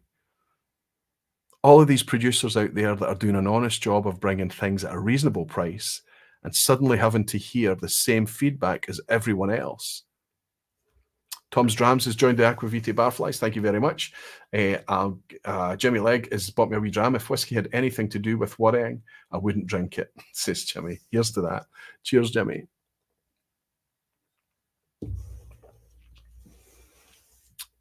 There are other outliers out there, up there in the camp. This bottle, my whiskey of the year this year, obviously that's probably going to change at the vPub at the end of the month, at the end of December, when I do my roundup. This was £75 back in 2020. That was retail. I guarantee you that if you'd have looked around for Leitchik 18 back then, and there were different examples of it. It wasn't always this one back then. There were different cask profiles. You'd have probably been able to pick it up a wee bit cheaper still. And today it's about £85. Again, another whiskey that's bucking the trend right now. It's still where you would expect it to be, all other things being equal, and fairly priced it is too. And I'm very grateful because it's just such a cracking pour. So what say you? What do you think is causing this perception that whiskey is just too expensive? Because I'm telling you, despite what I'm sharing with you tonight, it makes me look like I'm defending the whiskey industry or something like that. I am, but what I'm trying to do is defend an entire industry when it's just certain examples and players that are doing things in a way that is tarring the entire industry with the same bad optics and perspective. I'm not defending it because I feel the same as you. I still feel that so much of it is far too expensive. We're now in a situation, and this has to be talked about in January, it's not for tonight. We're in a situation where the primary market is now competing with the secondary market. Sorry, that's your fault. If you're competing with the secondary market today, you went there and you did that, and you knew that this was going to happen. It wasn't going to last forever. If your retail prices are now being embarrassed by secondary prices, if secondary prices are often being sold cheaper, that's a product of one of two things. There is too much out there, far too much, or you're charging too much in the primary. You have to decide which one it is for you. But some of the examples I just brought up on that last slide is the fact is you're charging too much. You're charging too much. Where's my cursor?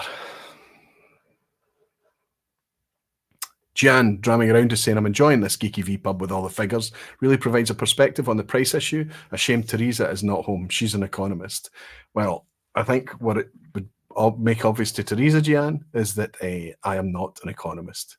I'm just somebody who has to fork out money for whiskey. Gordon Fraser is saying, make hay while the sun shines, is absolutely that opportunism, that kind of, well, we can't leave money on the table today, you know, we don't know. But sorry, if you do choose to play that game, make hay while the sun shines, take the money that's on the table today, you are changing the climate and the perspective on how the weather is going to be tomorrow. You're taking money from the future. You have to. Whiskey's not a typical product. It's a generational product. It's something that's woven into a country's identity, wherever the country is that it's produced. It's a bigger deal, and there's a guardianship involved in it. And if you do turn it into an opportunism model, you know that you will trash it and you will break things and things will fail.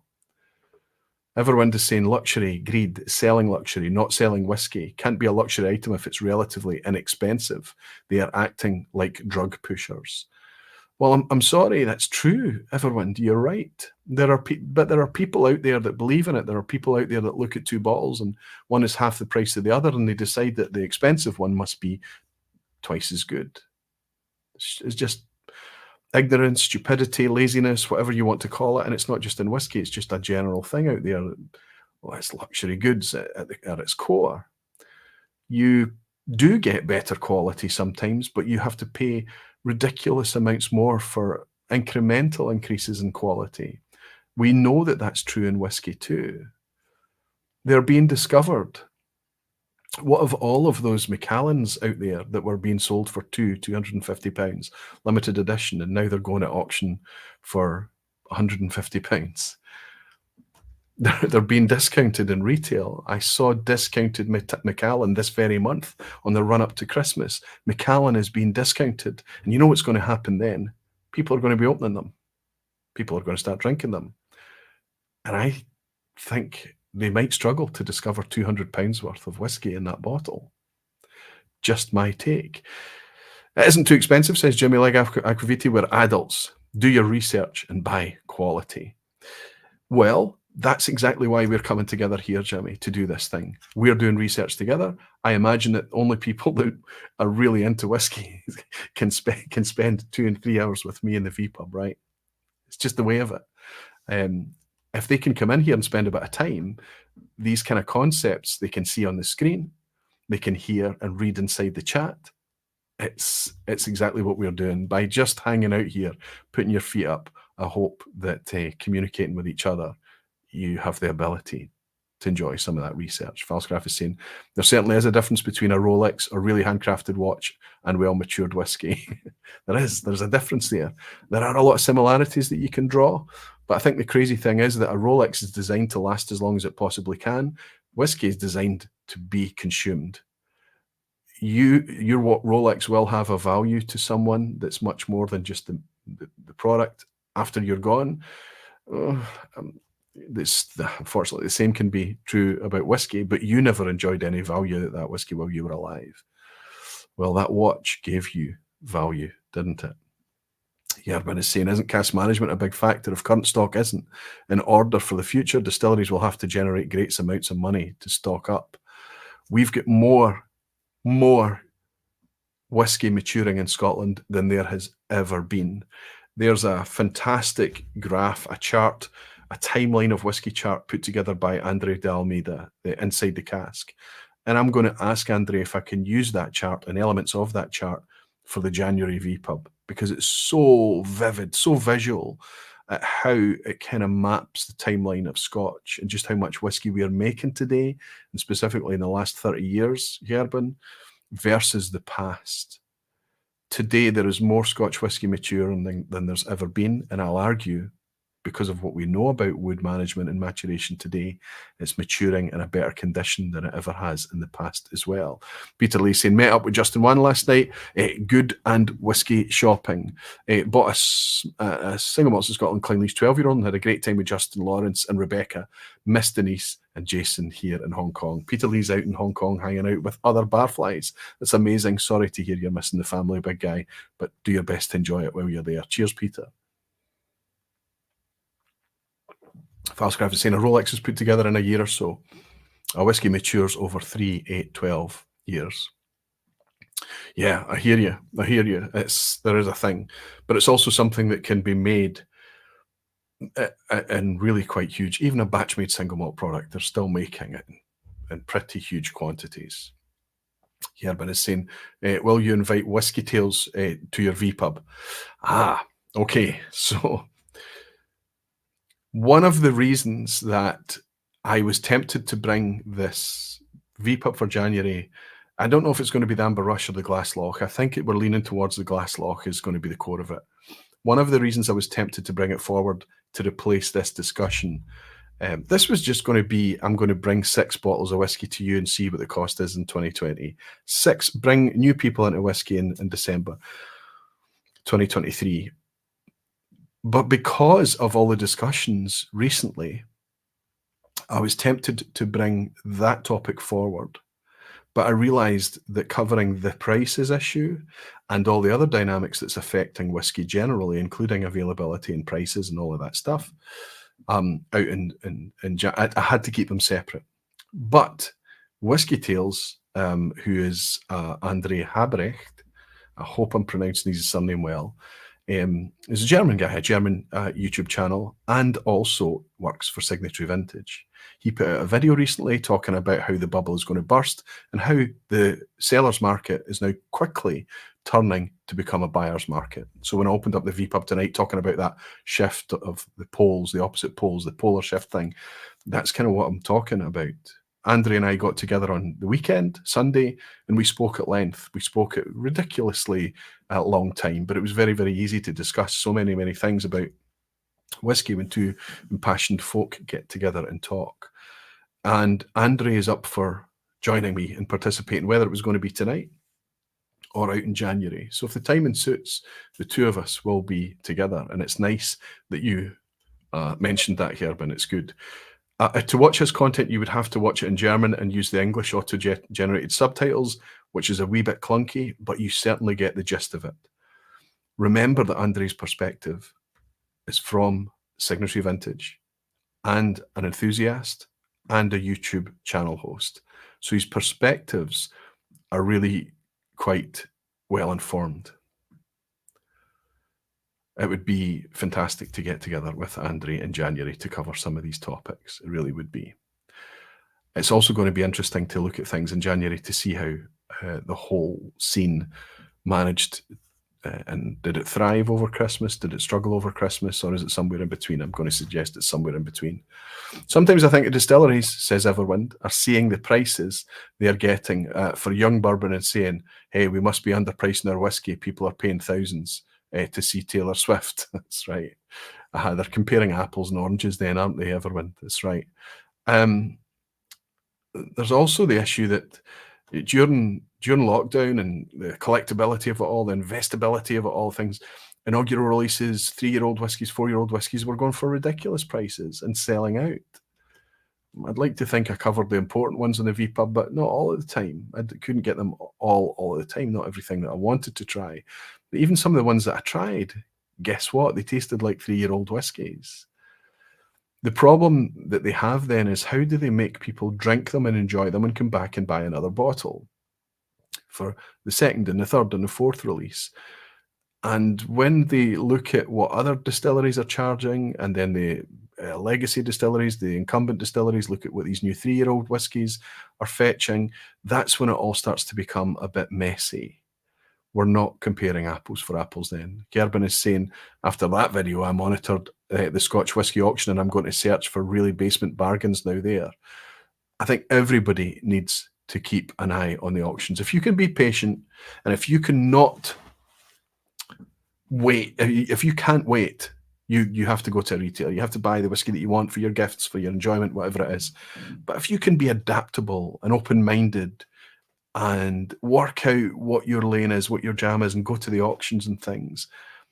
You know, there are perennial performers in auctions. You know, we know what they are, we know what the brands are, we know what the things are, but there are others out there that there's millions of the stuff, so the prices are low, or it's under the radar, or not in a lot of people's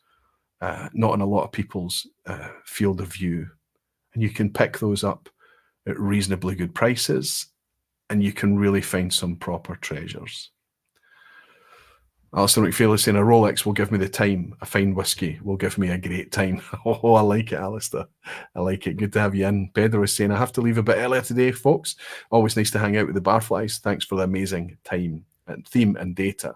Thank you, Pedro. I wonder how things are out in Brazil. Gerben, I've picked up that one, Gerben. Whiskey Weekend Ram Harrow saying, time for bed. Interesting topic, and have a few good tips for the tasting in the stream and chat.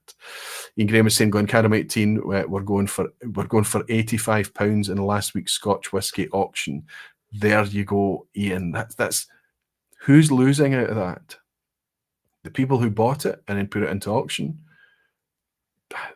It makes no sense to me how they could end up at auction, honestly speaking.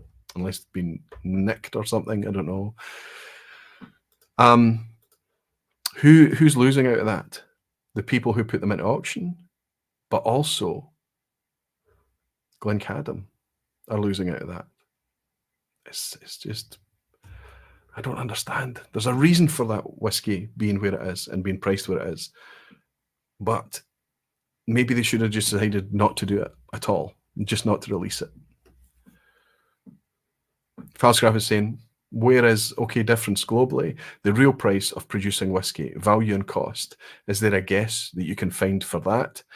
No, but there are other producers out there that can give us an idea. And you could argue that sometimes they undersell. You could certainly argue that sometimes they oversell. But if you look at particularly inefficient producers like Glenturret, or really extreme examples like Springbank down there, employing 100 people too, if they can put that whiskey out there at that price and they can make money on it, now they might not have shareholders, they might not have the huge operating costs, they might not have, there's huge things involved. It makes it very complex. But generally speaking, that's the cost of that whiskey. It's easy for us to look at the shelf and see what's overpriced. It takes an opportunity or a gamble or something on behalf of somebody for us to put them in glasses side by side and taste that difference. And we know, as whiskey folk, as whiskey enthusiasts, as whiskey lovers, we know that we can taste that the price difference is not justifiable.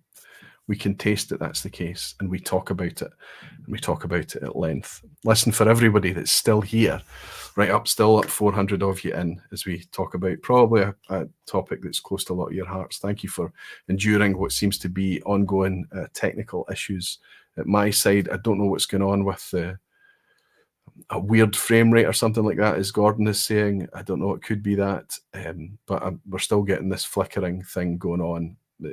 I know it's the camera, it's definitely the camera. And if I switch back, I think we're still going to get it if I switch back to the manual focus thing again. I think we're still going to get the flicker and stuff. Let's see. Anyway, for all of you that are still hanging in, please hang around a wee bit for the particularly challenging, typically challenging, tricky quiz at the end. Yes, we're back at the same flicker thing. I'll try and fix it for next week, folks. Let me tell you what's happening for the next couple of vPubs to run up to the end of the year.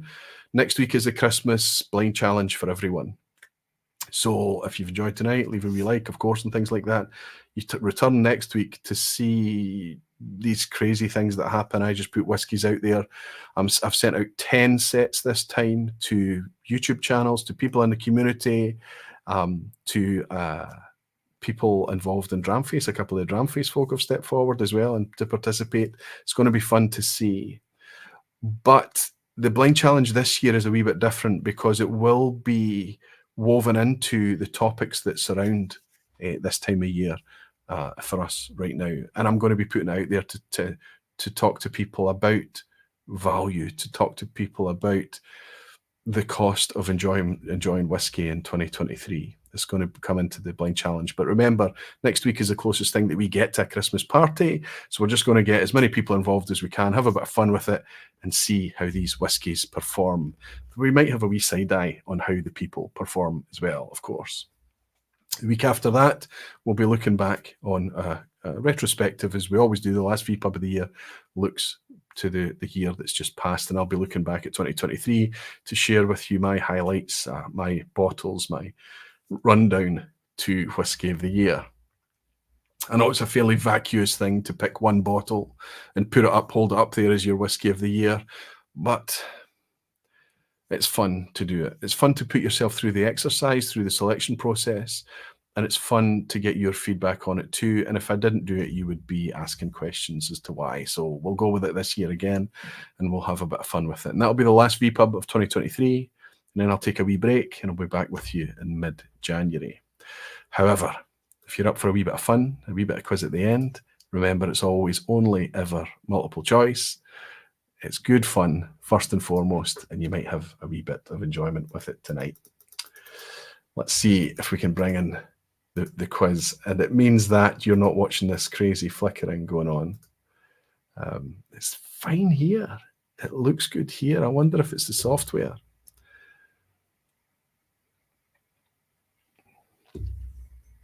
I've got a monitor here, and it's solid, but it's going through the software. It's coming out to you through YouTube. Yeah. I'll work it out afterwards.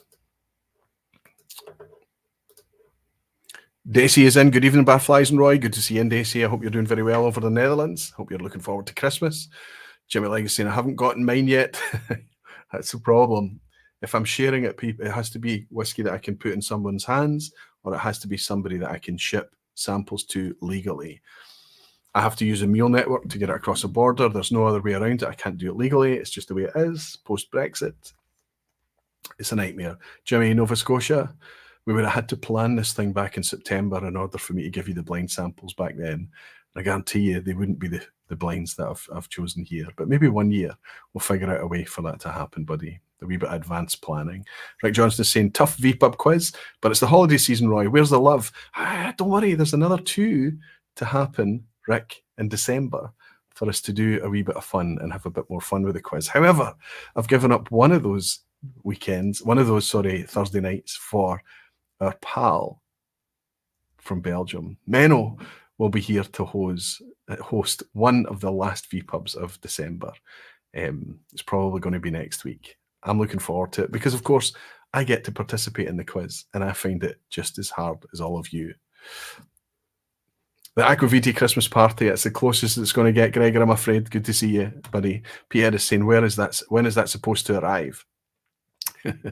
Pierre's in the Netherlands. I'm sorry, not this time, big guy. Maybe sometime. And Hoyt is saying, Flickr might be on your Mac or your monitor. Okay. So are we saying that? So if I move this screen over to this monitor. Ooh.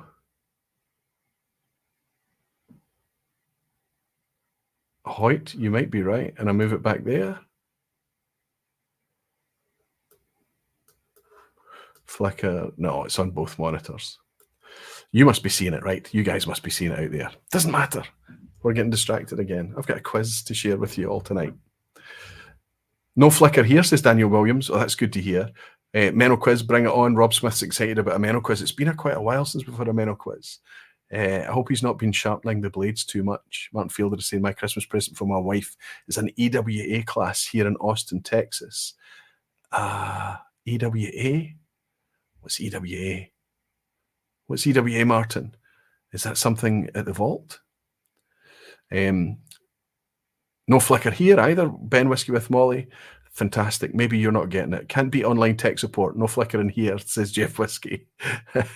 And Herbin is saying, I'd invite Menno to Glasgow. I would love to have Menno in Scotland. It will happen one day. The two of us have spoken about it. We will make it one day. Okay, let's bring up this quiz. Let's wish you all the very, very best with what I predict might be a bit of a crunchy quiz, but there is a way, always a way to navigate your way through this. You can lean on the crowd, of course. Watch out for the banana skins. Remember, it's always multiple choice. You only share your score if you want to. And hopefully, even if you find some of the questions brutal, you might learn a wee thing or two. I learn a lot putting them together. I really do. My problem is I don't remember it. Edinburgh Whisky Academy, of course. Edinburgh Whisky Academy. Okay, the context of Austin threw me a wee bit there. No flagger in the Netherlands either, says Gerben. Terrific. And Mike Molasses saying, I broke a tooth on the last Crunchy quiz. Well, that was last week. I got a lot of feedback last week that it was a wee bit hard, and I felt bad for Connell that he participated in what was a harder week, but he did very, very well. He toiled through. Okay, everyone. Good luck. Let's bring this in. 14th of December already. Crazy, crazy stuff. Best of luck for everyone, and we'll just get right into it. Question 1. I am a distillery. Okay, this is the I am a distillery thing that we do for Dramface. There's a really, really short version of it for question 1. I am a distillery. I am one of 8 located in Elgin. I am under French ownership since 2008, and in that time I've increased my capacity from 2.2 million litres per annum to 8.5 million litres per annum. I am known for my Elgin Classic range. Who am I? Am I A, Glenmurray? Am I B, Linkwood? Or am I C, Glendronach? There we go. Hopefully a nice easy one to get you started.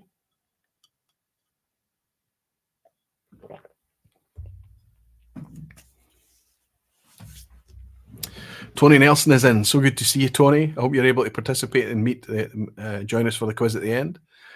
Fantastic to have you in. First ever vPub that went live in 2017, November 2017, over 6 years ago. Tony Nelson was one of the participants. Quite amazing to still have you here. I met Tony this year for the first time, and I can see that all of you have done very, very well, kicking this out the park. Rob Halford pulls out map. Yep, dead easy. Looking to see where Elgin is and who's in Elgin. But we're obviously talking about Glenmurray. Quite an amazing thing. Again, it is connected with the dynamics that we've spoken about. In the space of the last 15 years, we've seen Glenmurray go from making about 2 million litres. That was its capacity. It might not be what they make, but they are capable of making an advance in excess of 8 million litres in 15 years. Quite amazing. Quadrupling of capacity. Question 2. Which distillery only just survived a partnership with the infamous Pattison Elder and Company in the crash of the late 19th century? So you can see I'm in a zone with these questions tonight, perhaps. But which distillery narrowly survived the infamous Pattison crash? Some people choose not to call it a Pattison crash.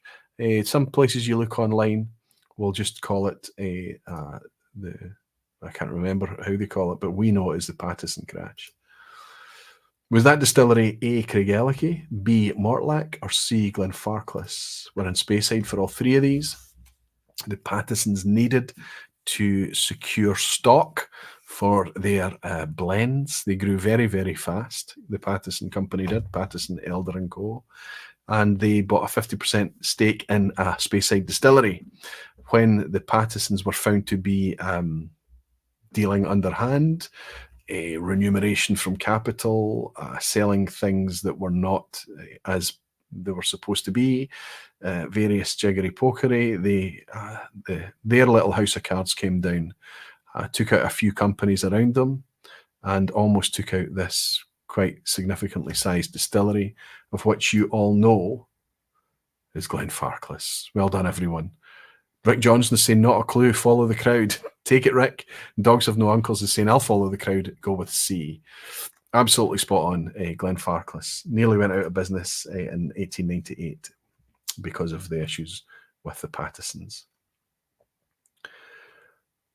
Quite a fascinating story if you want to do a wee bit of research and reading online. Question 3. Which of these island distilleries specifies unpeated malt, yet has a peated expression? A, Talisker, B, Isle of Raasay, or C, Scapa? One of these island distilleries specifies unpeated malt, yet has a peated expression.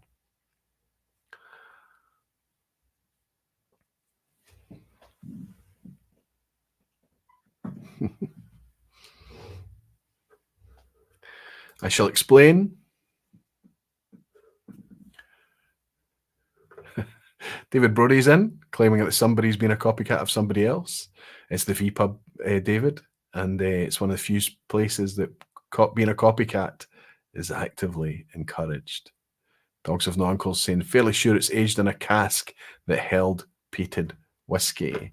You're spot on, Colin. You're absolutely right. Are we talking Talisker, Elorassi, or Scapa? We're talking about Pernod Ricard's Scapa.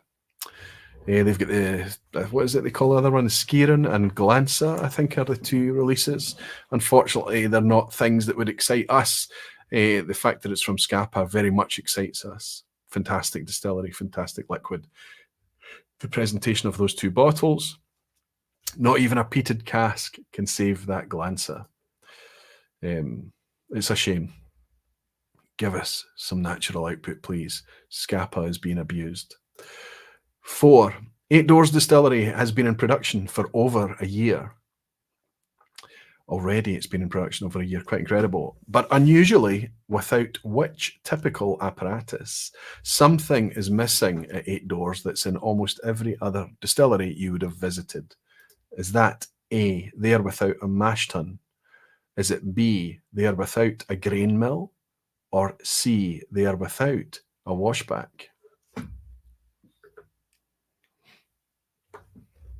Alistair McPhail is saying, so Scapa can sometimes be the right Orkney answer.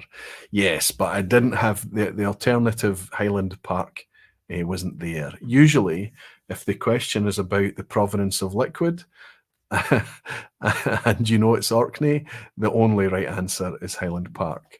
Up until where we stand in 2023, Alistair. Whisky Novice Jim is in. Quite a few Irish distilleries do the peated cask thing, Roy.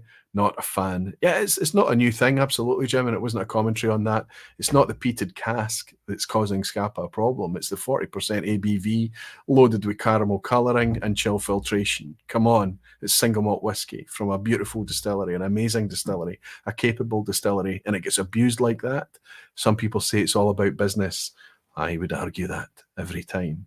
Petehead is saying Ryan is in and it's his birthday. Listen, Ryan Sutherland, he's in and it's his birthday. I've got 2 birthdays tonight, actually. Let's raise a wee glass to Ryan Sutherland and saying, happy birthday, Ryan. I'm amazed that you're in here hanging out with us, buddy. I was looking out for your name. Happy returns. Everybody raise a wee glass for Ryan Sutherland. Barfly Extraordinaire. And of course, distillery manager, or sorry, distiller, distillery manager, Ryan, apologies, up at 8 Doors Distillery. I'd also like to take the opportunity to mention a very happy birthday to Uncle Willie Dollier, who may or may not be in tonight. I was looking out for both your names, but I've not caught Willie Dollier in. He might be out celebrating and enjoying his birthday out somewhere. Willie, when you pick this up, buddy, many happy returns. Cheers.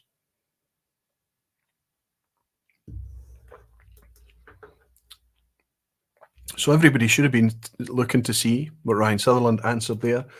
But I'm of the understanding that they buy in grist and they do not have a grain mill currently. He was in earlier, says Hellswood. Oh, I maybe missed him.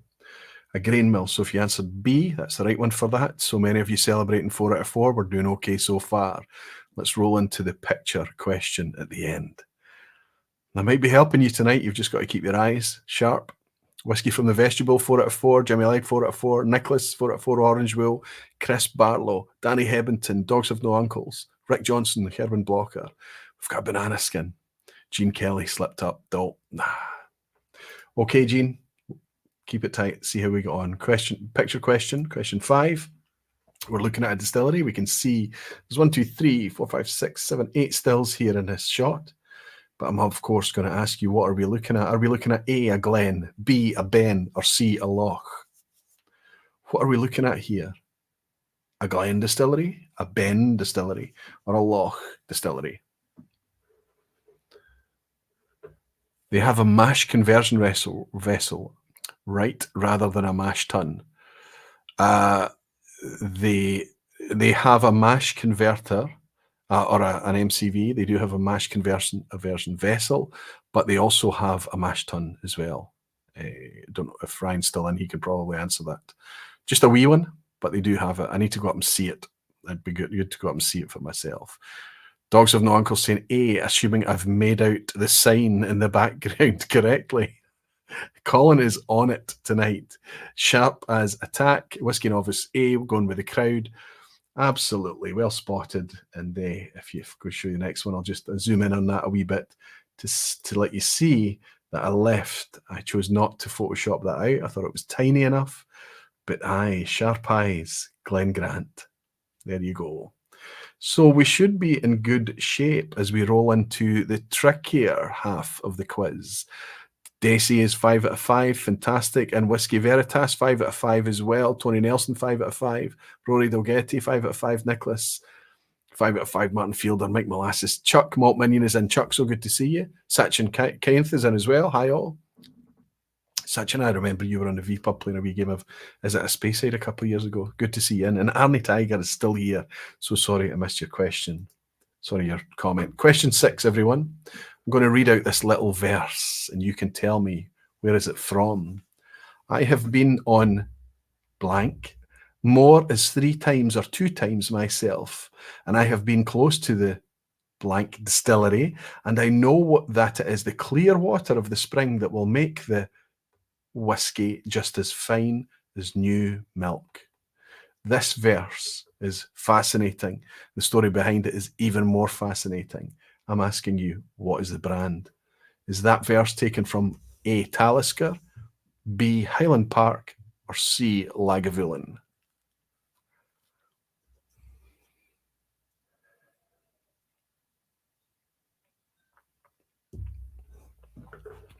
David Brody's on a 5. Hoyt on a 5.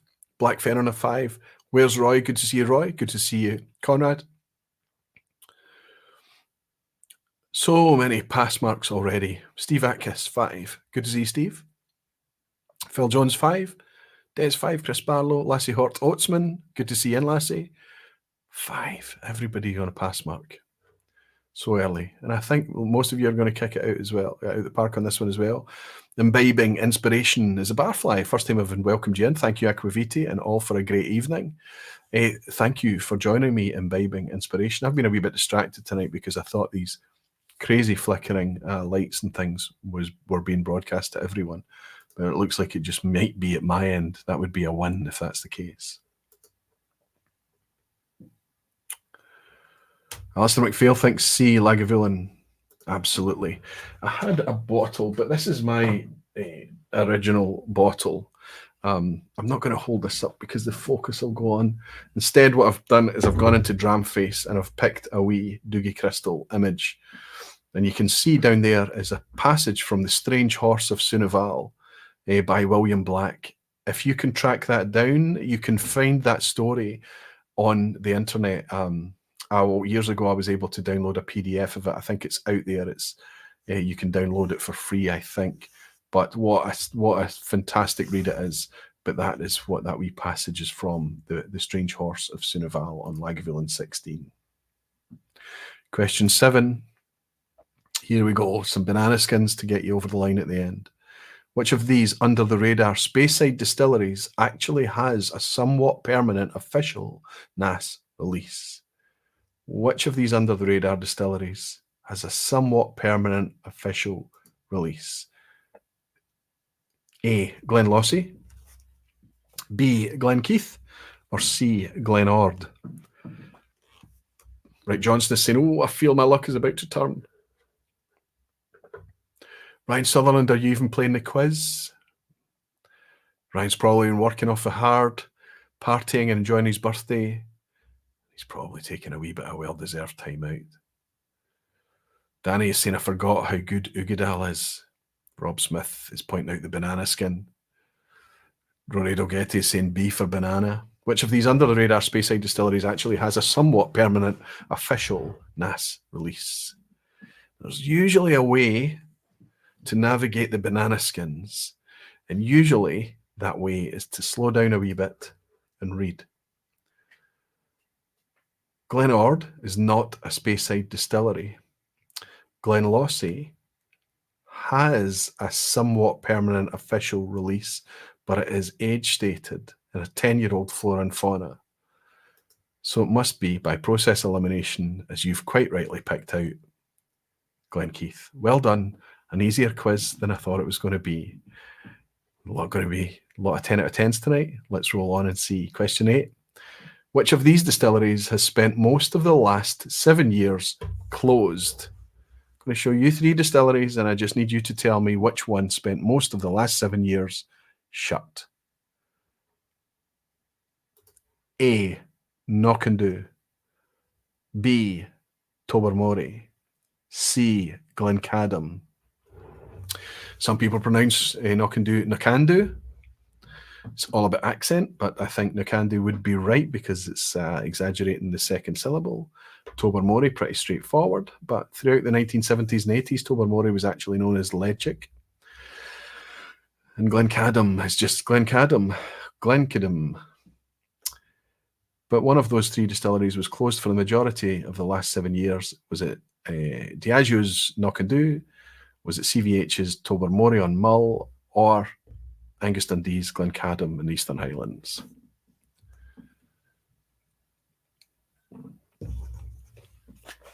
Rory Dalgetty is saying B for banana again. Falscraft is saying, dang it, not Tobermory. So in the end, A.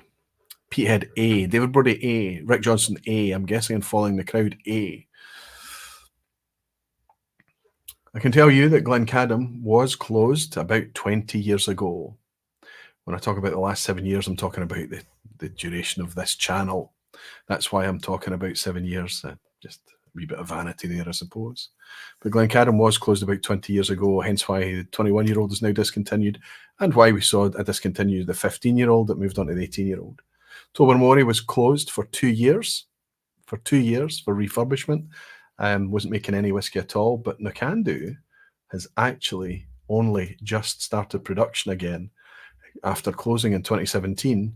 In 2023, people thought that Roseisle was going to mean the end of Knockandoo, but word on the street is that it's producing again in 2023.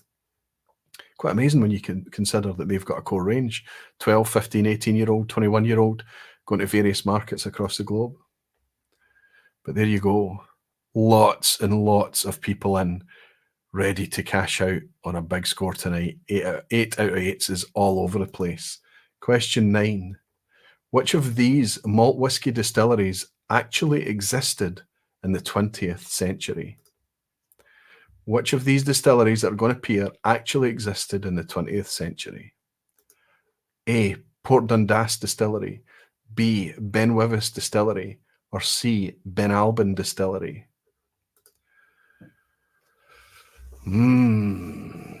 Which of these malt whiskey distilleries actually existed in the 20th century? A. Port Dundas. B. Benwivis. C. Benalbin. Look at all the 8s, says Alistair McPhail. Could this be a record, Aquavitae? We've got to keep the wheels on for a couple of questions yet. This is the penultimate one, Alistair. Good luck, my friend.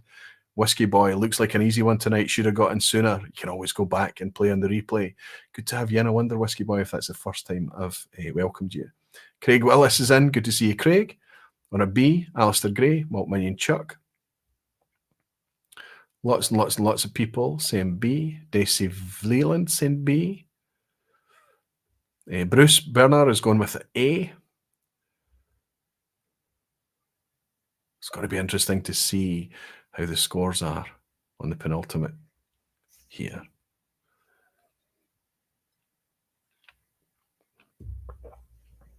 Jimmy Legacy saying dunno, B.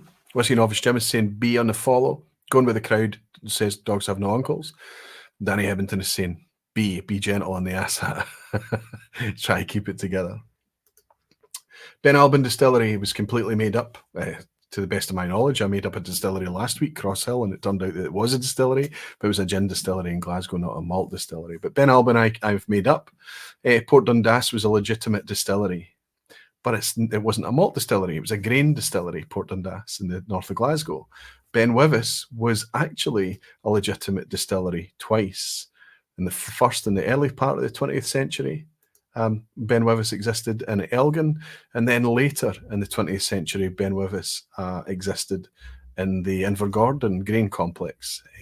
Closed down, of course, but has now been revived somewhat with Glenwivis up there in Caithness. So there we go, as we roll into the ass hat at the end. Let's see just how many of you are holding on to a 9 out of 9. So many. It's going to be a big score tonight. Hell's Wid on 9. Chuck Maltminion, Jimmy Legg, Dave Leland, Tony Nelson has slipped up. He's on an 8, Tony. Thanks for your honesty. Andrew Butler is in. Good to see Andrew on a 9 out of 9, of course. Gerald Cascania. Gerald, I'm sorry about you mispronouncing your name, but you're doing really well tonight on a 9 out of 9. Ben has slipped up. He's on a 7. Buddy, Ben, what's happened? You're usually up there. Still strong score. Bruno is on a 9. Martin Fielder on an 8. Craig Willis on a 9. Peter Box 9. Daniel Williams 9. Steve Atkins. Jerry Miller. Molasses. Dogs of No Uncles. Where's Roy? Whisky Investible. Alistair Gray. Pete Head. Orange Wheel. Chris Barlow, Lassie or Oatsman. It's a 9 out of 9 fest. It's a 9 out of 9. Okay. Good luck, everyone, as Chris Barlow is saying. Good luck on the ass hat at the end. Here we go. The deliberately awkward one that could make or break all of you. Question 10. When Glenkinchie was founded in 1815, there were how many whisky distilleries located in the Lowland region alone? It was a lot. That was the clue, okay? How much is a lot? How many distilleries were in the Lowland region in 1815? Was it around the same number as A, the entire Scotch distillery count in 2023? Or was it B, around the same number as the years of age statement on the oldest official Macallan released to date? Or was it around the same number as C, the percentage ABV of Lagavulin 8-year-old? Whiskey Novice Jim is saying, don't take it away, Roy. Excited emoji. Looking forward to the ass hat, says Falsgraph. Nikolai is on 9 out of 9. Ed Friday's on 9 out of 9. Hoyt is on 9. Graham Fraser is in and he's on 9. Good to see you, Graham. Come on. And it's splitting the crowd already. Some people going with B, some people going with C. B, BC, BC, BC, BC, CC, B, B, B. Petehead, what the heck's going with A? Bucking the crowd. Jerry Miller is going with A. Whiskey Novice B. Whiskey with Molly B. Phil Jones C. It's doing exactly what the ass hat is supposed to do. Rory Dolgetty is saying A and Jimmy Jazz is 2, whereas Gerald Nikolai are both going for C. Finally Done going for A. Rob Smith, Desiv Leland, and Whiskey Veritas, Sugar Kitty, Danny Hibbington, all going B. Everybody's guessing all over the places. Okay, I can tell you that the percentage of ABV on Lagavulin 8 is, of course, 48. The years of age statement on the oldest Macallan released to date is 81. The entire Scotch distillery count in 2023 is up in the order of 150 distilleries. The entire, of course, I'm including things that aren't even in the Malt Whisky Yearbook, and I'm including grain distilleries too. But it has to be a whisky distillery. The Lowland region had 155 distilleries in 1815. So the nearest number around the same is A, the entire Scotch distillery count in 2023. That has ripped the carpet out from so many of you. If it's not C, I'm going to give you a crushing hug next year. Oh, Jimmy, something to look forward to then. Whiskey Novice in tears. Oh no, Daniel Williams. Oh, wow, who answered A? Well, there you go. Jerry Miller celebrating his 10 out of 10. Frank Peathead, as mentioned, both of them had gone with A. Damn you, Alistair Gray. Lassie saying no, 9. Ronan K is saying 8 out of 10, not bad for my first quiz. Let's take that away. Make sure that you can see me. Damn you. Arnie Tiger is on a 9 out of 10 as well. How many? Only, are we saying only Jerry? And Petehead managed to hold on to it. Yes. Celebrating 10 out of 10. Oh no, got me, Malt Minion Chuck. 155 Lowland distilleries, amazing. Mike, thank you. I want somebody to comment on how just an amazing thing that is, what a stat that is. 9 out of 10 what? Orange Wheel slipped. Alistair McPhail, 10, but lucky. So Alistair McPhail's our third. Congrats to the 10 out of 10, says Daisy. Looks like she slipped up as well. Are we saying that through reams and reams and reams of you managed to get to an 8 and a 9 out of 10, and then only 3 of you managed to scrape through? Oh, and Andrew Butler too, of course. Andrew Butler. Everybody should be following Andrew. Andrew needs to play the careful game and answer close to being last. I'm starting to think it might be frame rate now that I see this screen. Okay. Graham Fraser on a 10 out of 10 as well. 4. So we've got 4 in for a 10 out of 10. Hell's Wood, 5. 10 out of, oh no, 10 out of 10 for me. 9 out of 10 for Andy. Oh, some disagreement in the Widdowson household. Andy, I feel sorry for you, big guy. I'm raising a glass to you. Congratulations, Helen. But Andy's probably cursing. Cheers to you both. And thank you for your honesty. Thank you so much. Look, I tried my very, very hardest to try and keep what's really quite a crunchy topic quite pragmatic, quite straightforward, and try and keep the focus on whiskey. Because it doesn't really matter what happens in whiskey. It doesn't really matter if the prices go astronomical and people are opportunistic and we get scam, bad actors and people like that coming in. We work together as a community to avoid all of those pitfalls, those banana skins. And we talk about where the value and the quality is, whether it's new producers, new ideas, new expressions, new releases, or producers that are just continuing to grind out and do the right thing, the good things. If there is a contraction, if there is a correction, if we do realize this polar shift that I talked about, or Andre's idea of a seller's market becoming a buyer's market and maybe the bubble bursting, if this does happen in the months ahead, believe me, I'll still get up in this seat behind the vPub bar. I'll still hang out with you on a Thursday night and we'll talk about whatever dynamics are happening in order for us to enjoy our whiskey content going forward. It's one of the really pleasant things about being an enthusiast. We are, when all is said and done, spectators, right? I'm worried a wee bit about a lot of jobs out there, a lot of really cool jobs, creative jobs, interesting jobs, jobs filled with impassioned people who feel good about the jobs that they have. I'm worried about a lot of brands. I'm worried about a lot of producers. I want there to be a correction. I do, because I think some things are unhinged. But I don't want a correction or a contraction to mean damage to an industry that I love. I don't want people to lose jobs, and I don't want companies to go bust, and I don't want brands to be lost. That's happening because we let the pendulum swing too far in one direction, and it has to swing back again. I just did it. I just started to speak negatively, and I said I wouldn't. That's for January. All of this will be discussed in January. In the meantime, we've covered the price thing. For a lot of it, for a lot of us, for a lot of our whiskey, it's not nearly as bad as we might be feeling. The bad stuff, the negative stuff, tends to have a heavier toll on our consciousness than the positive stuff, and we need to work against that. And we do that as a community as well. Alistair is saying the last question was a stoter, pencil scribbling away. Whiskey from the Vegetable says the bubbles burst was with that last question.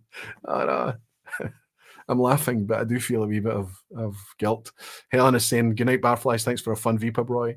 Let's hope a rosier future than it might look. I think it's going to be okay, Helen, for us. For you and I, it's going to be fine. Don't worry about it. I worry about a bigger issue. Great vPub, Roy. Thanks once again. But regards to all barflies over the festive season, and Whisky and obviously saying respect, Roy. We stick at it. There's always the Whisky community. Absolutely, Jim. And it's nice to have you here too. I hope you can participate with us next week, buddy. Jean Kelly saying, thanks for the perfect topic for the lead up to the new year. And Falsgraph is saying, have a good evening. Good time, everyone. This was a great vPub. Thanks, Roy. Good night. David Brody says, good chat. As always, it's brilliant to have you in as well, David Brody. Danny Hebden is saying, it's happening in the craft beer industry, so nothing is safe if you take the piss. That's a good way to go out, Danny, isn't it? Don't take the piss. It's no hard, is it? Right, next week is the big party, the Christmas party. I'm going to be involving as many people as I can. I've sent out about 1.5 litres of whiskey and wee sample bottles to everybody so we can all get involved in this kind of humiliating thing that is blind tasting, of course. I'm going to do it as like we always do, an annual Christmas party, a blind challenge next week, and we'll see how the whiskies I've chosen fares next week. The week after that, in between Christmas and New Year, which will be, what is that, the 28th then, will be me reflecting on the year that was 2023 before I take a wee break in January. 2 more vPubs in 2023, and I hope they're going to be, for me, as much fun as I've had hanging out with you again tonight. Until then, I'm going to raise this glass, remind you all that you're very dearly loved. Thank you for sticking with me through all of this. And I look forward to seeing you next Thursday night once more. Until then, Sláinte mhath.